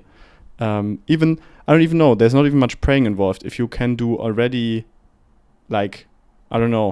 16 damage and put a Lothless Giant on the board, that's either way gonna be GG next turn against High Tide. They then can only snap it, basically, and that's their only way of interaction. It's interesting. It's a delayed kill, yeah. But you don't need to kill, basically, but you can also make them have the snap. And you duress turn 1, so you know that at least they currently don't have a snap. You think they're gonna go? Mark is gonna go for it? No. No. I think he's gonna play the safe route. But it's also risky because the spy could also hit a giant, not even a giant. Yeah, definitely, yeah. Okay, so this is gonna find them their land. Yeah, he has. It's so cool, right? Okay, well, let's switch roles. Now I'm rooting for this deck. Nice. Okay, so we have Winding Way finding 4 creatures because the deck plays only 4 lands, so the chances of hitting 4 creatures with Winding Way is probably 80% upwards. And now you use the Troll to fetch up your swamp. This is the only swamp in your deck. This is susceptible to everything, but it won't get decepted, so you will get away with it, probably. And then you have 3 more mana left this turn, where you can do more fetching and more draw spell, or just play the Mass Fiend. And this is so well played from Mark, though. He hasn't cast a land grant because he doesn't want to reveal that he already has everything in place. He's gonna fake. He revealed everything with the Stampedes already. No, I think the land grant he drew on turn 2 or 3. And what's the upside of holding back land grant? You kind of fake out that you still have a land in deck and you cannot combo. But in theory, for free, he has it. Mm-hmm. Basically. So he's gonna basically, so against High Tide, it's you just have to make the High Tide player feel just safe enough so you get the extra turn. So because you could already fetch it, blah, because but it's a free interaction, you would just keep that up. I mean, it could get enveloped. That's true, but now you also have the Roost Seek. So you have now redundancy. Okay, I guess now Christian knows that at least. With the Roost Seek, I think it's also a pretty sweet interaction between Wall of Roots and Zaruli Caretaker. I was never aware of this. Wall of Roots is such a nice, also beautifully broken card. And of course, I totally forgot. You bought the Swamp in because you bring in Duress and more Mess Fiends, so you probably take out the third forest. So that's why the land grant wasn't even available. My bad. I'm looking forward to punish this. Yes. This deck building is only possible because Junt keeps out interactive decks of the meta. But it's nice because Junt is kind of shoveling its own grave with this. It is. And now there are and there are 2 really fast combo decks, and Junt can Junt can prep for both, but... Do you think it has a decent matchup against the Spy deck? Yeah. Against Spy, it's really fair. Against High Tide, if you don't dedicate a lot of your sideboard to High Tide, you just lose. It's terrible, yeah. Yeah. But how, you said you control the board and kind of control the grave, and that's enough to res, refurb. Yeah, okay. Yeah, that's definitely enough. Just putting out...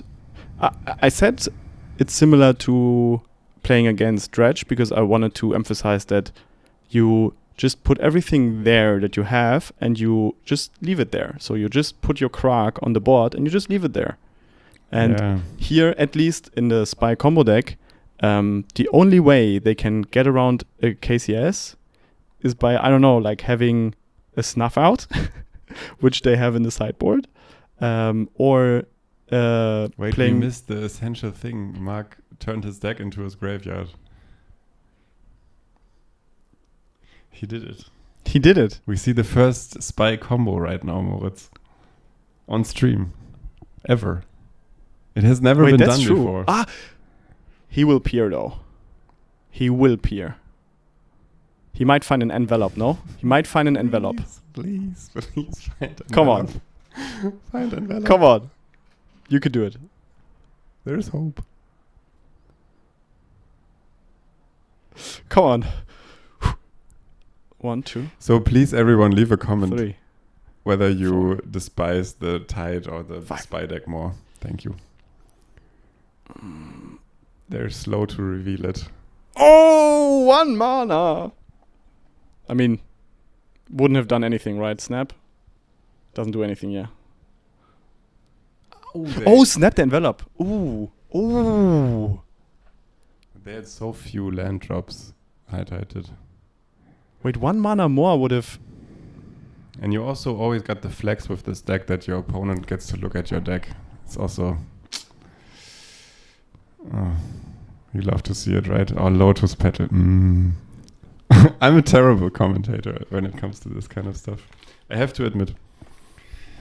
Okay, let's go to the third game quickly. I think we've discussed all the sideboarding possibilities, and the game has enveloped in front of our eyes for 3 or 4 times now already, and you see the pattern that it doesn't usually end on turn 4, but that's usually not... I mean, some interactive pieces seem to be enough to keep both decks off comboing turn 4. Second mulligan from the World Spy player. From what I've seen, I would say that High Tide has the edge on the turn 4 kill. Yeah. Nothing I've seen so far makes me think that... I mean, Spy can theoretically do this, I know, but it wasn't even close so far. Ooh, this is a good start, though. This is a very good start. Yeah, you land grant. You just have to find one way to fetch out the black. It's just spell pierce moment. It's just such a spell pierce moment. But you have 2 land grants in hand. You can only spell pierce 1. Wow. But you would have never... Oh, yeah, it's true. So still, we know that Mark has 2 swamps in the deck. And there's currently no way in the hand to fetch a swamp. There's only like a forest. I mean, you have to leave it to the people who designed this deck that this is not an issue. Because usually you would be scared, right? You run 2 swamps and you need to find both. They made it work. Like, people have been brewing this deck for months now and optimizing it.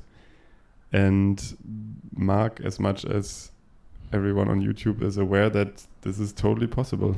Yeah, you have 3 Gatecreeper Vines. You have the Roost Seek, so the Sargo Wildling. And you have 2 Trolls of Khazad-dûm. These can find you your swamp. But Mark has none of it, so turn 2 he will need to cast a Lead the Stampede, And he a Winding Way. And he has a million mining ways and Lead the Stampede to find those. And there's a swamp and a... Oh, swamp goes to the grave? Amazing. That's interesting. But Sargo's gonna find the other. That makes it even easier for them to combo, right? They need to get to the mana. So you need the mana fixing, exactly. They got the deck thinned out now. But they got the... Yeah, Quirn Ranger itself creates... And the Zaruli they got... So next turn they're probably gonna... They need to deploy the Zaruli. Okay, and High Tide... And a Quirion. High Tide got their first High Tide in hand. Are digging more. Christian has problems with finding their lands. Okay, 15 islands. Do you think 15 is greedy? I do. Do you run 16? No, I run 4. Huh.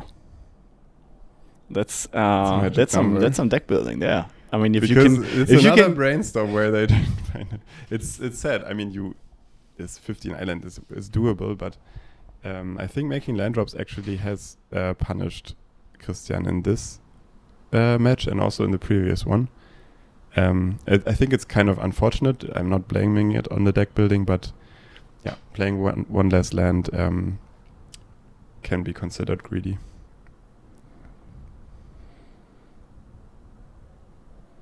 So we know that. I mean, that's fine. We know that next turn, Mark is gonna deploy Zaruli probably, and the Quirion, so that they can do the black mana on the next turn, and they already have Spy in hand. So then they would also have 3 creatures. They need to be careful of Snap. This is a Brainstorm. This is a very fancy Brainstorm. No. This is a Scry. This is a Scry thingy. Scry thingy bingy. Is it a Scry Let's see thingy? what kind of Scry thingy bingy it is. I don't know this artwork. But it's a cantrip, right? Yes. Is it a Ponder? Is this a Ponder? Yes. Yes, it It is. says Ponder on it. Oh my god. Ponder is a future sight or whatever card. Okay, cool. And did they find the land drop? I know they made it already with DeLorean, but Yeah. they have no more in hand. No, They I think only there's have- one. The Is there? second from the right. Okay, perfect. And So- they have no puppetry though, right? Oh, that I haven't seen. I was too invested in thinking about 4 lands. I can't. I mean, I like this deck. I mean, I tried, but I could only root for it and commentate on it for like 10 seconds. You have to take over again. I have to- Roberts. I think the it's advocate, phenomenal. please. It's phenomenal. So we now know that Christian is tapped out, but of course we saw the hand, so Spike cannot win this turn. Instead, they will have to. I find it interesting that they did not deploy the Quirion and the Zaruli, because now they have a black mana and a green. So they also cannot do that this turn. So they have a battlement. Yeah, they have an overgrown battlement. Okay, that's just as fine. It's very helpful, especially with Quirion Ranger and Zaruli, right? Yeah, that's you go mana positive. honestly kind of crazy. Because then you have lots of mana.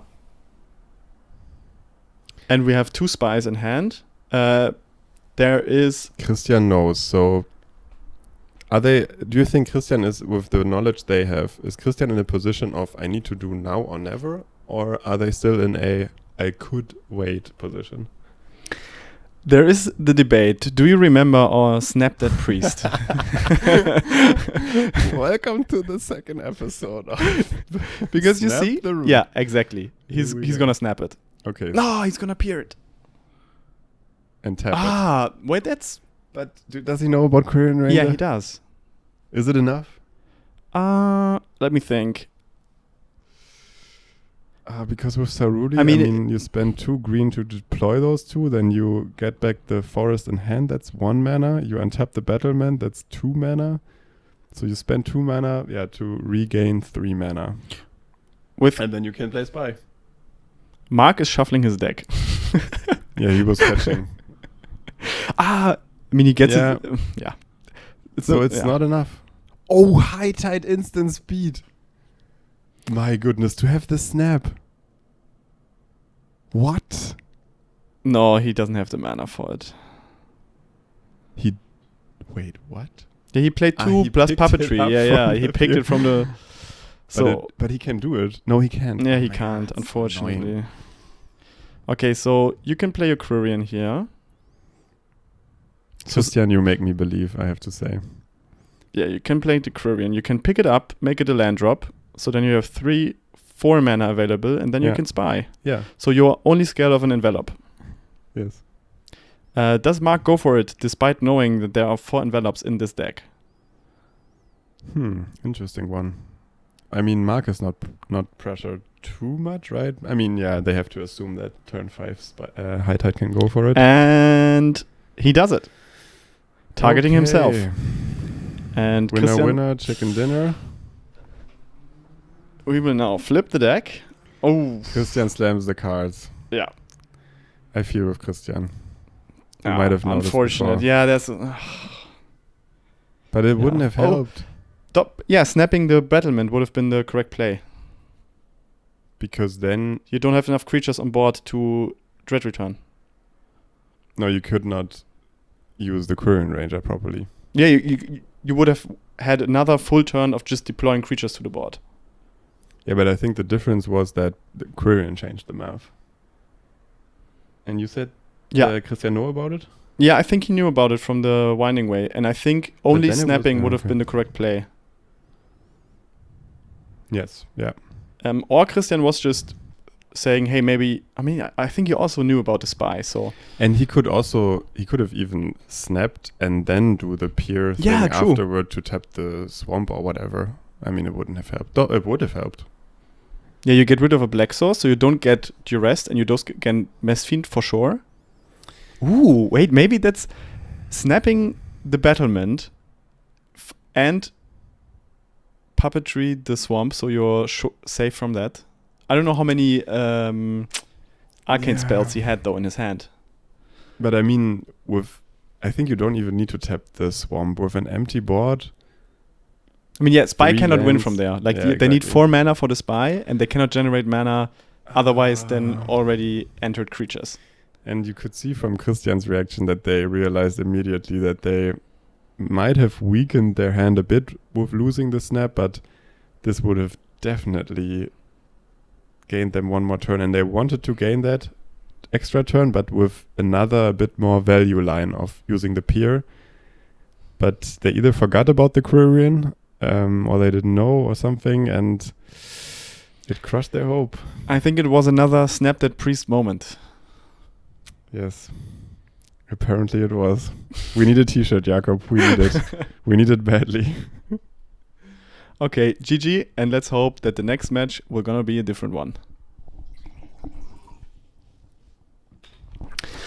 Let's go! We have gotten some more drinks, and we're here for match 4. It is Aaron on Gruul Ponza, being 3-0 right now. And of course Quack, who always lays down the nice smiley for us. Thanks, Quack. Very much appreciated. On, of course, Tron. We have seen him before today. Okay, I'm ready to bring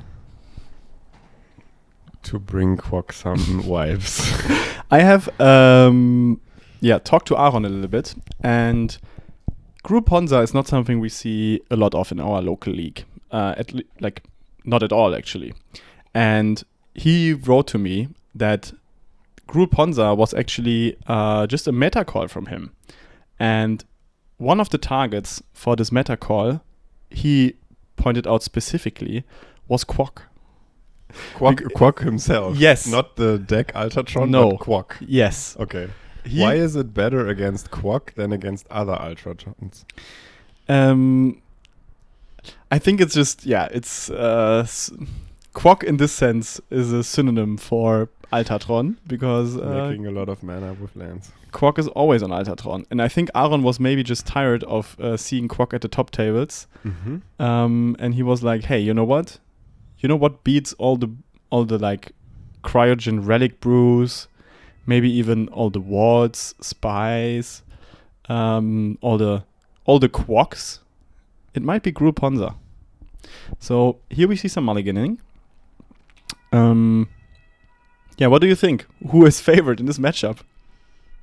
Well, I mean, Quack showed us a lot what he can do with 4 lands in play, basically. I mean, even in the last round, he showed us what he can do with 3 lands in play, that none of them is even full Tron.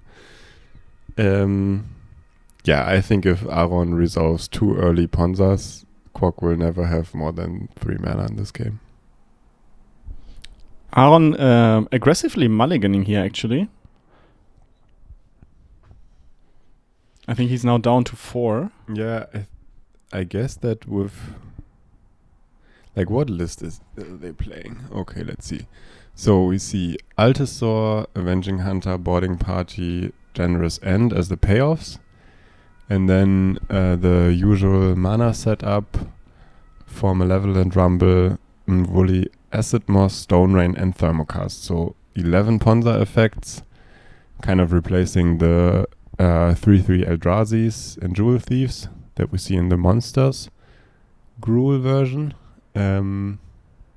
Yes, and a lot of Cascader. Yeah, it's classic. It's classic Ponza. Okay. It's very classic Ponza, and we now see there are Turn 3. Oh, wow. Turn 2, 3 mana. Oh, here we go. Thermocast. Here we go. We have a blocker though, so boarding party. The first boarding party is not gonna deal 6 damage. By the way, onto the mine and not the tower. And Quack is attacking, so they know or presume that having this blocker up. They're gonna sack it anyways. That was the reason. Okay, so yeah, Quack showing us the juggling with his permanence to... Ooh, top decking another Thermocast. Okay, so the juggling is not enough. One of the 2 towers leaves, and I mean, Quack has gotten out of this kind of situation, no? I mean, yeah, so there's at least no land drop also from the Ponza side, so there's not 4 mana available for like a Acid Moss or something. And Quack is doing a lot with this 2 mana only. So now there's 4 mana available for the next turn. And Aaron is waiting it out. They don't even care for deploying creatures. I mean, they cannot with 3 mana probably. Yeah, and Quack has to draw as many cards as possible because he's just in survival mode, right? Like he has to hit every land drop now. And it really is an angle that I wonder if he is prepared to fight this angle from the sideboard at least, because he's adapted to fighting a lot of angles, I would say. Some of them just by comboing, but some of them also with hate cards. But fighting land destruction? Yeah, that's not usually how... I think Tron is currently not set up, so there's no crop rotation, there's no nothing, right?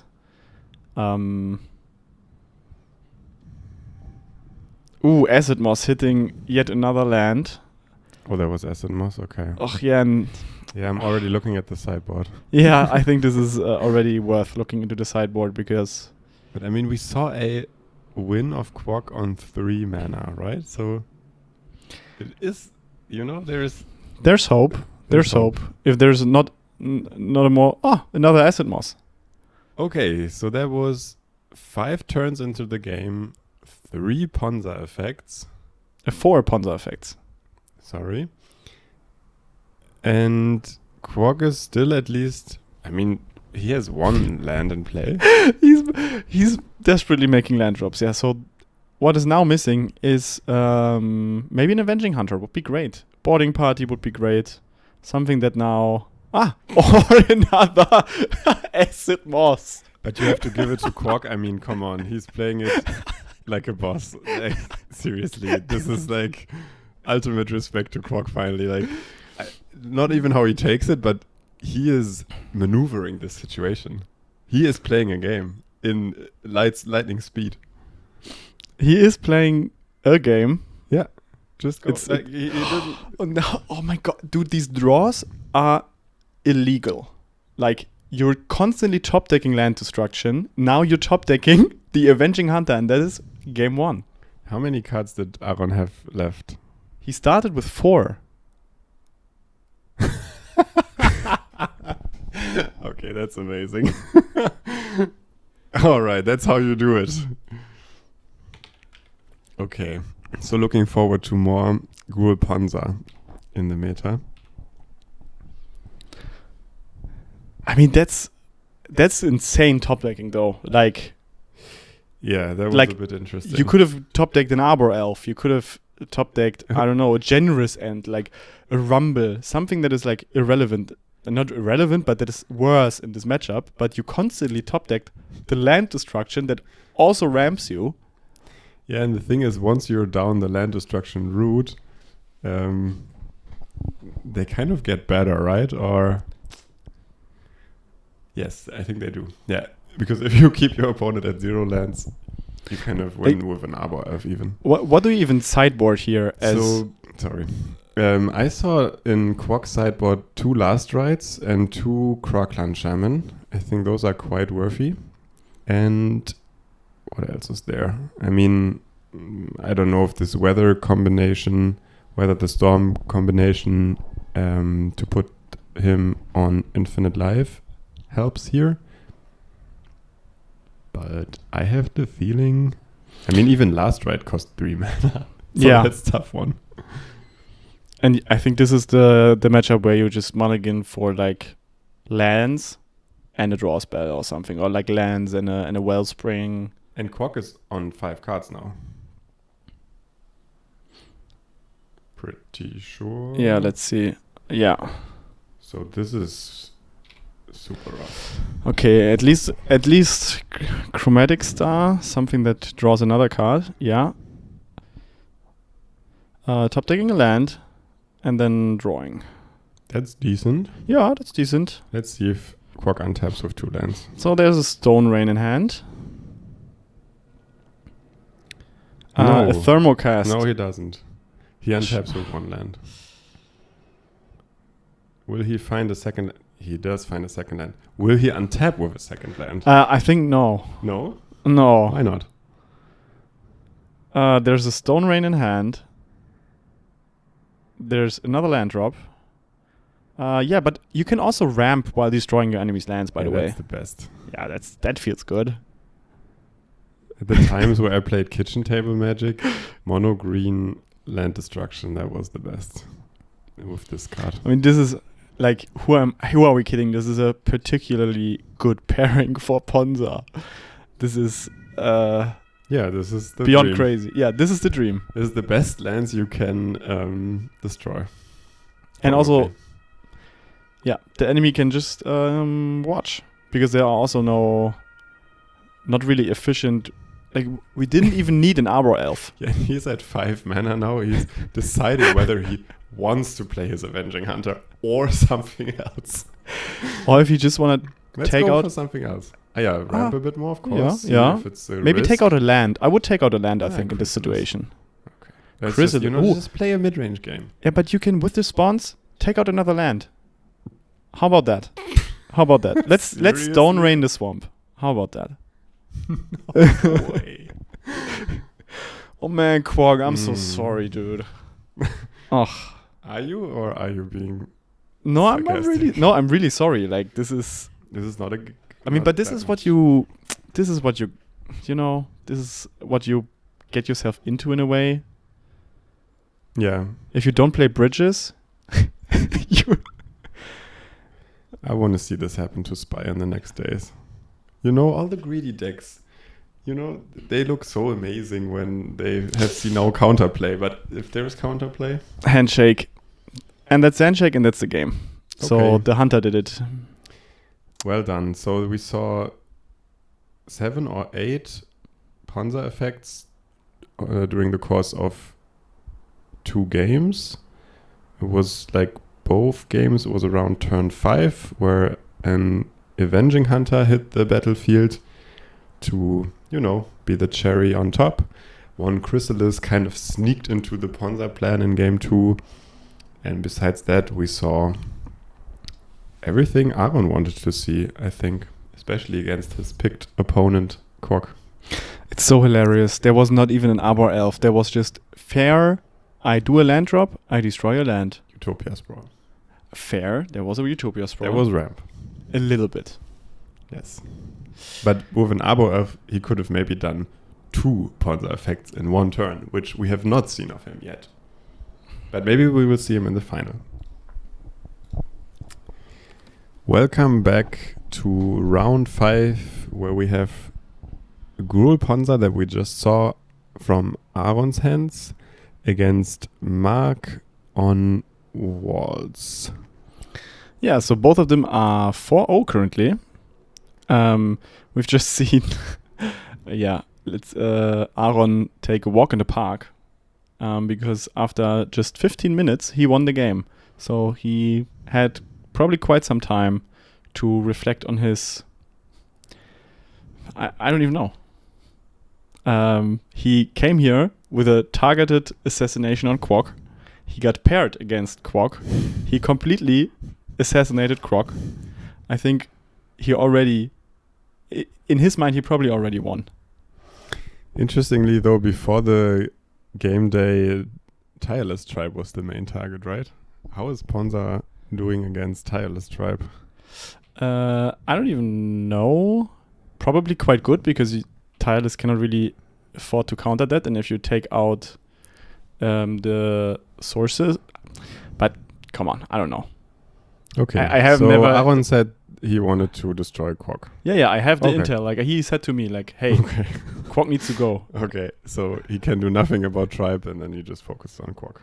Or was probably on second in the ranking or something. Well, yeah, but this time, Tribe got Okay. taken out otherwise. So we see a ramp start of the Gruul Ponza deck. Utopia Sprawl already providing red for maybe an early Stone Rain. And we have Land Grant to reveal us. Ooh. A Dread Return in hand, 2 Winding Way, a Lotus Petal, 2 Masked Vandals that might come handy against Utopia Sprawl, and Zaruli Caretaker. So who is gonna Ponza who here, Moritz? Damn. I mean, that's a soft Ponza, but currently, interestingly, there's no way of putting a creature into your graveyard.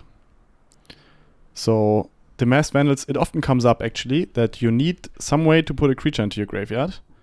I'm not familiar if Winding Way is a May, or if you can.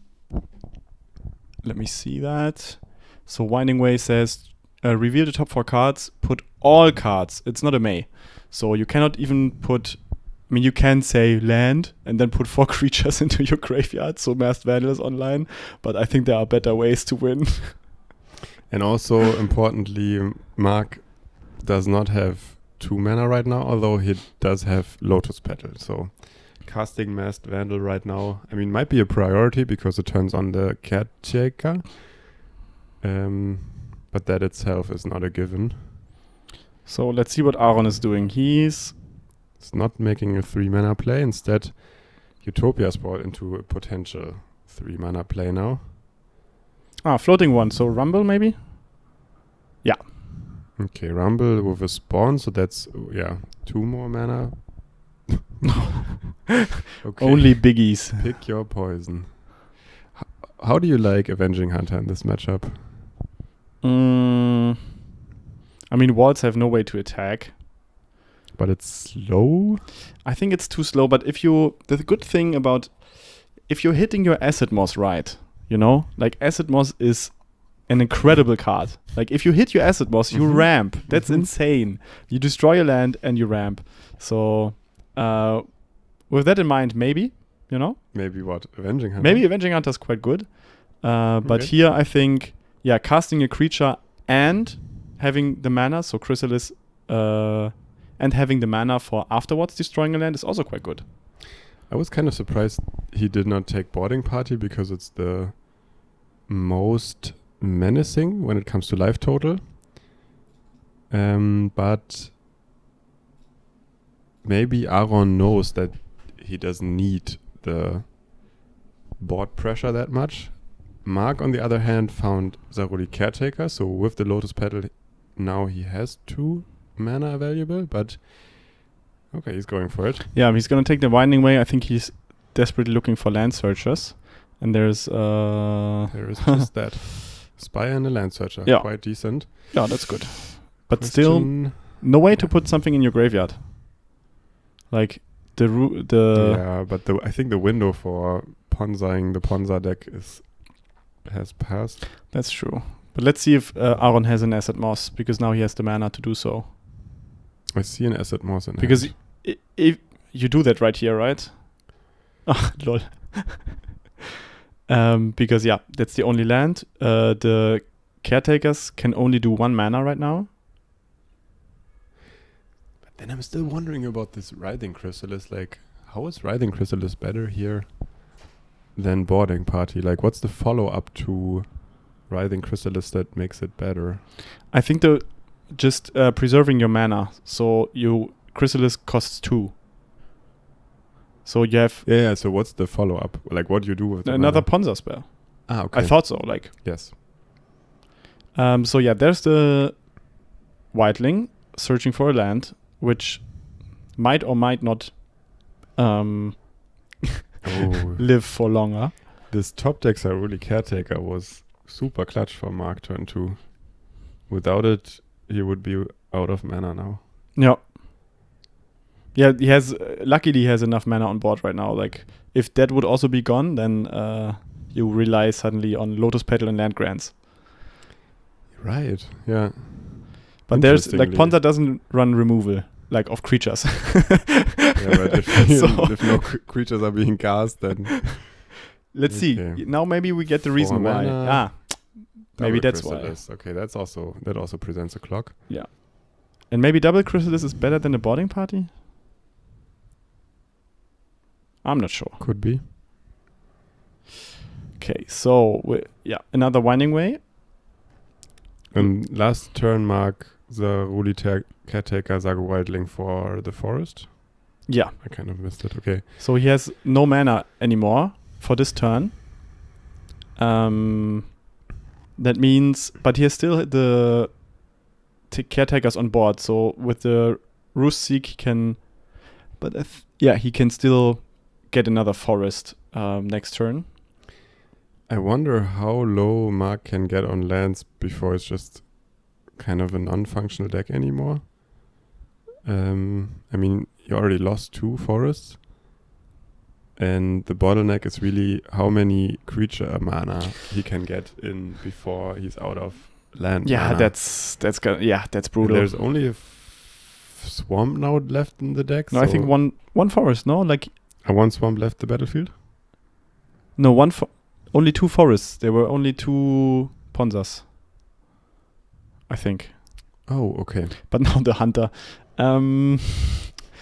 Looking grim because you have to spend, like the spy player now has to spend their entire turn just to get a land drop. Yes. I think the only way out of it would have been if your land lives, you get a overgrown battlement. Yeah. And then you also fetch out the swamp. Yeah. So but at least you got 2. No, you don't still have only 1 land. So Ponza is feeling very comfortable, like 7-5, attacking for 12 right now. But yeah, it must, like if it's a meta call, then it must also not only be preying on the popular decks, but also on what's missing in the meta.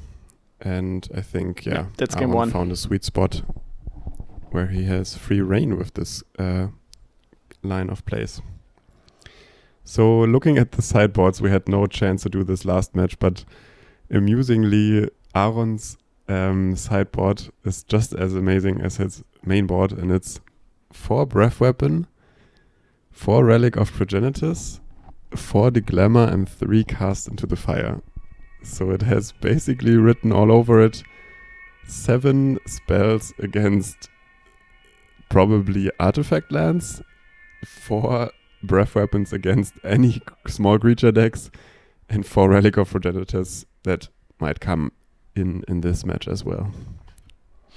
Yeah, I think the relics go in. Probably the top end goes out because you don't need it. Yeah. So we saw. Yeah, it's like I don't think that you need an annoyed Altisaur here. Yeah. I mean, it's cascading, but it's like you don't need it. You don't need the cascade, maybe. Like, do you put out Chrysalis or do you put out the top end? True. But I think you put out the top end. Yeah. And there is no way that these creatures get answered, so 2 Writhing Chrysalis do basically the same job as 1 Altisaur or whatever. And I think the upside of having the Chrysalis that effectively costs 2 mana and then still being able to destroy lands is quite good. So let's see what Mark found in the online challenge decks as sideboard cards, and let's see how many of them could be good against Ponza. I think Duress could be decent here. Yes. 3 Duress. 1 more Masked Vandal if Mark wants to lean into hitting Utopia Sports, which seems a bit iffy. Same with Mesmeric Fiend, actually. I mean, Duress Mesmeric Fiend, that if you're on the play, if you're on the play and your deck just played 10 swamps, you could rely on Duress saving you. But if you rely on playing nonsense into Duress, it might be a bit more difficult. I think the mulligan decision here is really important. I think, as we pointed out, Ponza has no creature removal. So Mark is going to mulligan for a hand that has as much mana in creatures as possible. So that's gonna be his task, and I think Aaron just has his usual game plan, like having maybe one good creature, like enough ramp to cast the Ponza effects, and then just hoping that's enough. And I kind of wonder how good Spy can board. Like, how many cards can they take out before they weaken their engine? So, Masked Vandal could be a card that they just take out because, it's too much of a bottleneck anyways. You will only single spell probably during the whole game, and Masked Vandal is not what you really need. I was thinking to take out draw spells, but you kind of need all of them. What else is there? It's tough. Maybe Quirion Ranger, but that also helps with the mana. Also only works if you have a forest in play. Yes. Yikes. Yeah, I mean, you definitely, at least you have now 5 lands, so you're probably going to take in the extra swamp from the sideboard. But yeah, taking out... Yeah, I don't know if playing Masked Vandal is the way to go. I think that has to go out. No, yeah. That was a nice dream, but it's more of a meme, I guess. Way too situational. Like. Then there's also Snuff Out. Did you already mention Snuff Out?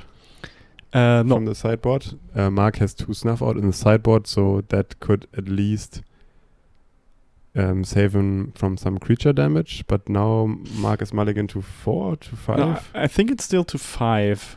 Okay. But we will see in a second. Yeah.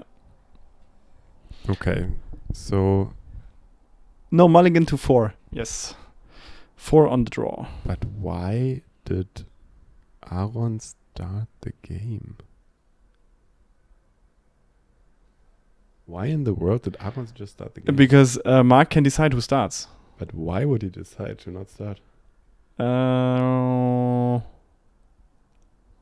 He wants to draw one more card and make himself open to Ponza turn 2 on the draw, preferably. But, I mean, Mark actually has his only...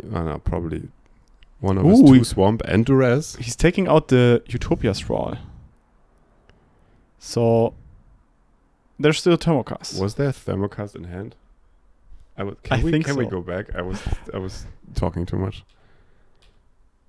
So this was the Duress decision. Yeah, there's a Thermocast. Yeah, you cannot take Thermocast here. Because there are 2. But then again, you kind of still have Dude, to, right? Imagine starting with 4 and then seeing this hand from your Ponza enemy. But why is he on the draw? I don't understand anything. Now he's gonna get Thermocast twice. He needs to take Thermocast, right? He's just out of the game. Yeah, probably. I mean, it's scary to have Arbor have Utopia Sprawl, but what are the plays if you have no land? You know, like what are you gonna Thermocast? Come on. So you just use Lotus Petal to develop your whole board that makes mana. Then you can flip your deck and you get there. So you now just need Quirion and the forest, because then you can make a mana and bounce it back to your hand. So yeah, Quirion needs to stay in. It saves the forest and even fizzles the acid moss. It's way too good. It counters the Yes. ramp. Can you believe it? So you need a forest, then you need a Zaruli, so you can make mana with the Quirion then also. Yeah, and not enough that Mark has no board, he also has to beat a relic now. So Yeah, that's maybe tough. Vandals need to stay in, right? Because then otherwise, what you do against that card? True. I don't know. Oh, that's tough. It's tough. It's tough out here. Okay. Okay. Mark needs to think about it. But I mean, interestingly, Ponza decides to draw here instead. Mark just decides to not do anything. Which Sit is this interesting out. because, like, does he have another relic in hand? Because that card is like, I keep you in jail. He needs to find a red source. Like, all of his creatures right now are red. Are red. But acid. He could acid moss his own land to find red. Yeah, that's true. And he's And gonna it do does. it. Yes, that's true. I've seen this on Wildfire, like, Yeah, this is a really shitty crop rotation. but it's double ramp, no? No, you just basically replace your land. Makes sense. Yeah. Well, you replace your land for 4 mana. But in this situation, it's awesome. Like, now you have enough. Next turn, you can cast the Chrysalis or the Boarding Party. Okay, I mean, I don't know about the land boarding grant, party. and Mark does not even think about it, just slams it. He's in dire need for this, and Sagu's gonna find another one. But Mark is not gonna get out of this. Yeah, The I don't forest, think he's so. He's not gonna untap with the forest. Then he deploys maybe the swamp or whatever he gets. Then Lotus Petal can, I don't know, cheese out a Mesmeric Fiend, but Maybe you put your Lotus Petal and Forest to play the Mess Fiend. Because you know there's only one like land destruction in their hand right now. But then your Lotus Petal is gone. Yeah, he does it. Yeah. But then you have a Zagu Wayfinder for next turn. You have a Roost Seek. So there's what? another Acid Moss, no? What? Why he didn't even use the Zagu to get another land? He's gonna untap with 0 lands again. I don't understand. Why you have to get a forest here first, right? Come on, That's true though, right? you were thinking that he was relying on taking the one and Ponza only. spell. Yes. I mean, But that's risky because on the other hand, Aaron hasn't played a single card for 2 turns. So I there mean- must be something. Yeah. I figured out, Moritz. Like, the reason people play this deck is people hate lands. You know, people think that playing lands, you know, they don't do anything. I want creatures, I want card draw, I want kill spells. But lands are a very important resource in Magic. That's why I play them indestructible. All of them. Darkstone is the dead.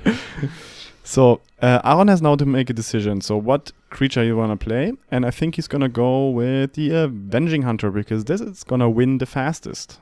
Oh, and now snuff out Mess Fiend attack. He has no swamp. Yeah, no swamp.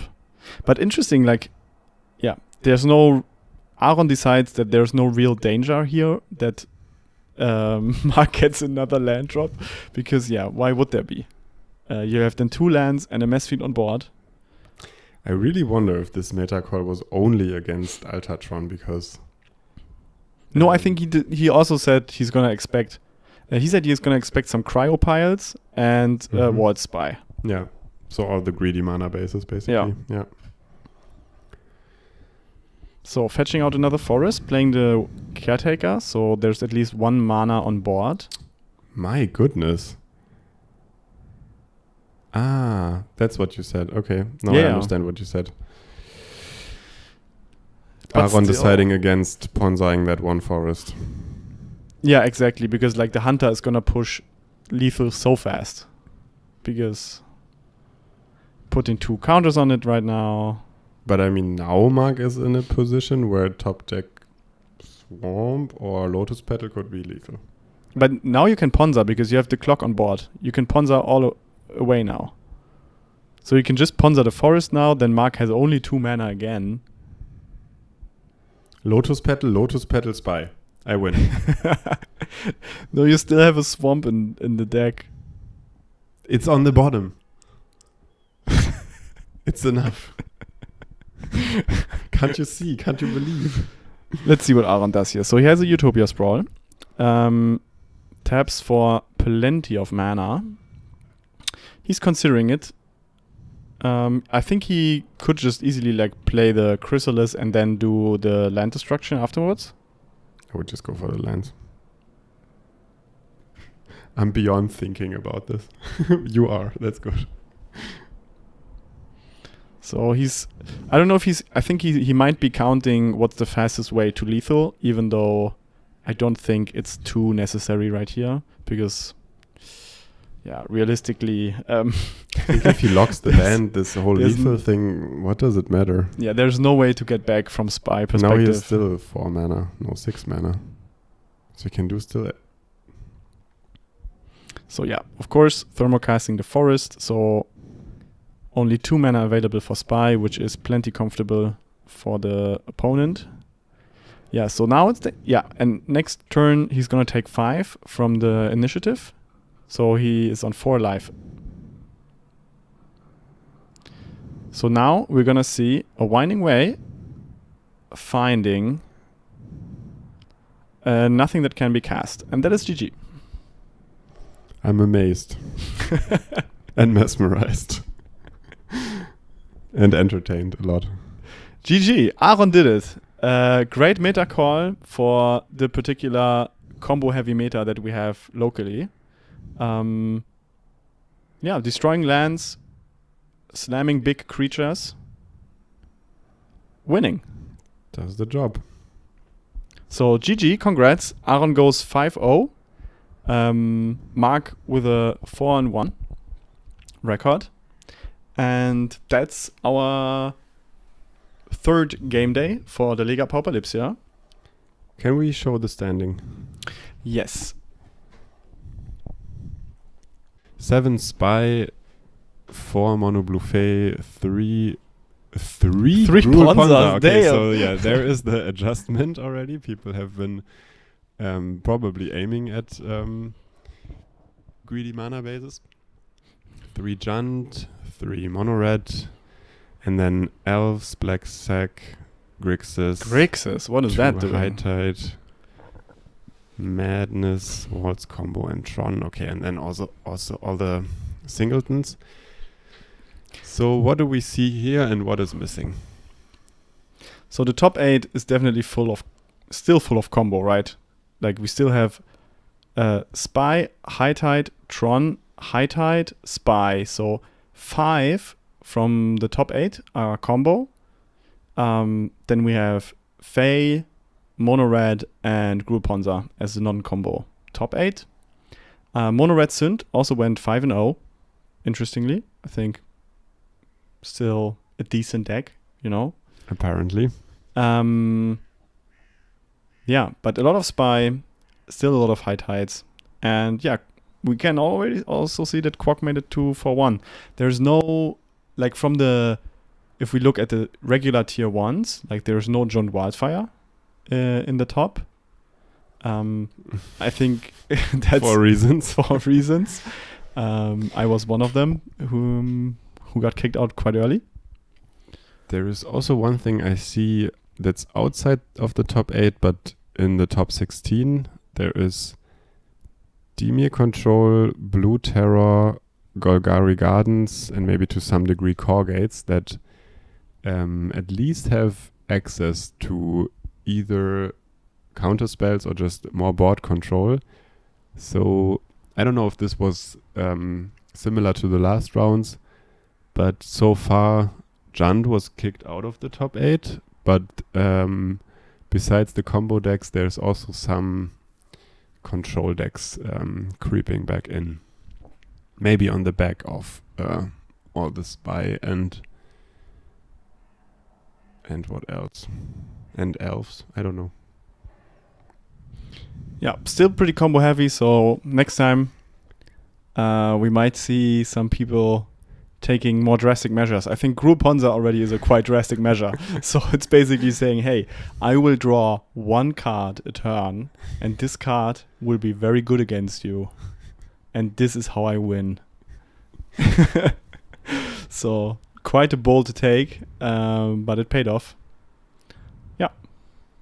I had the feeling there is at least one deck missing from this from the meta share. Like, isn't there like a top tier deck missing?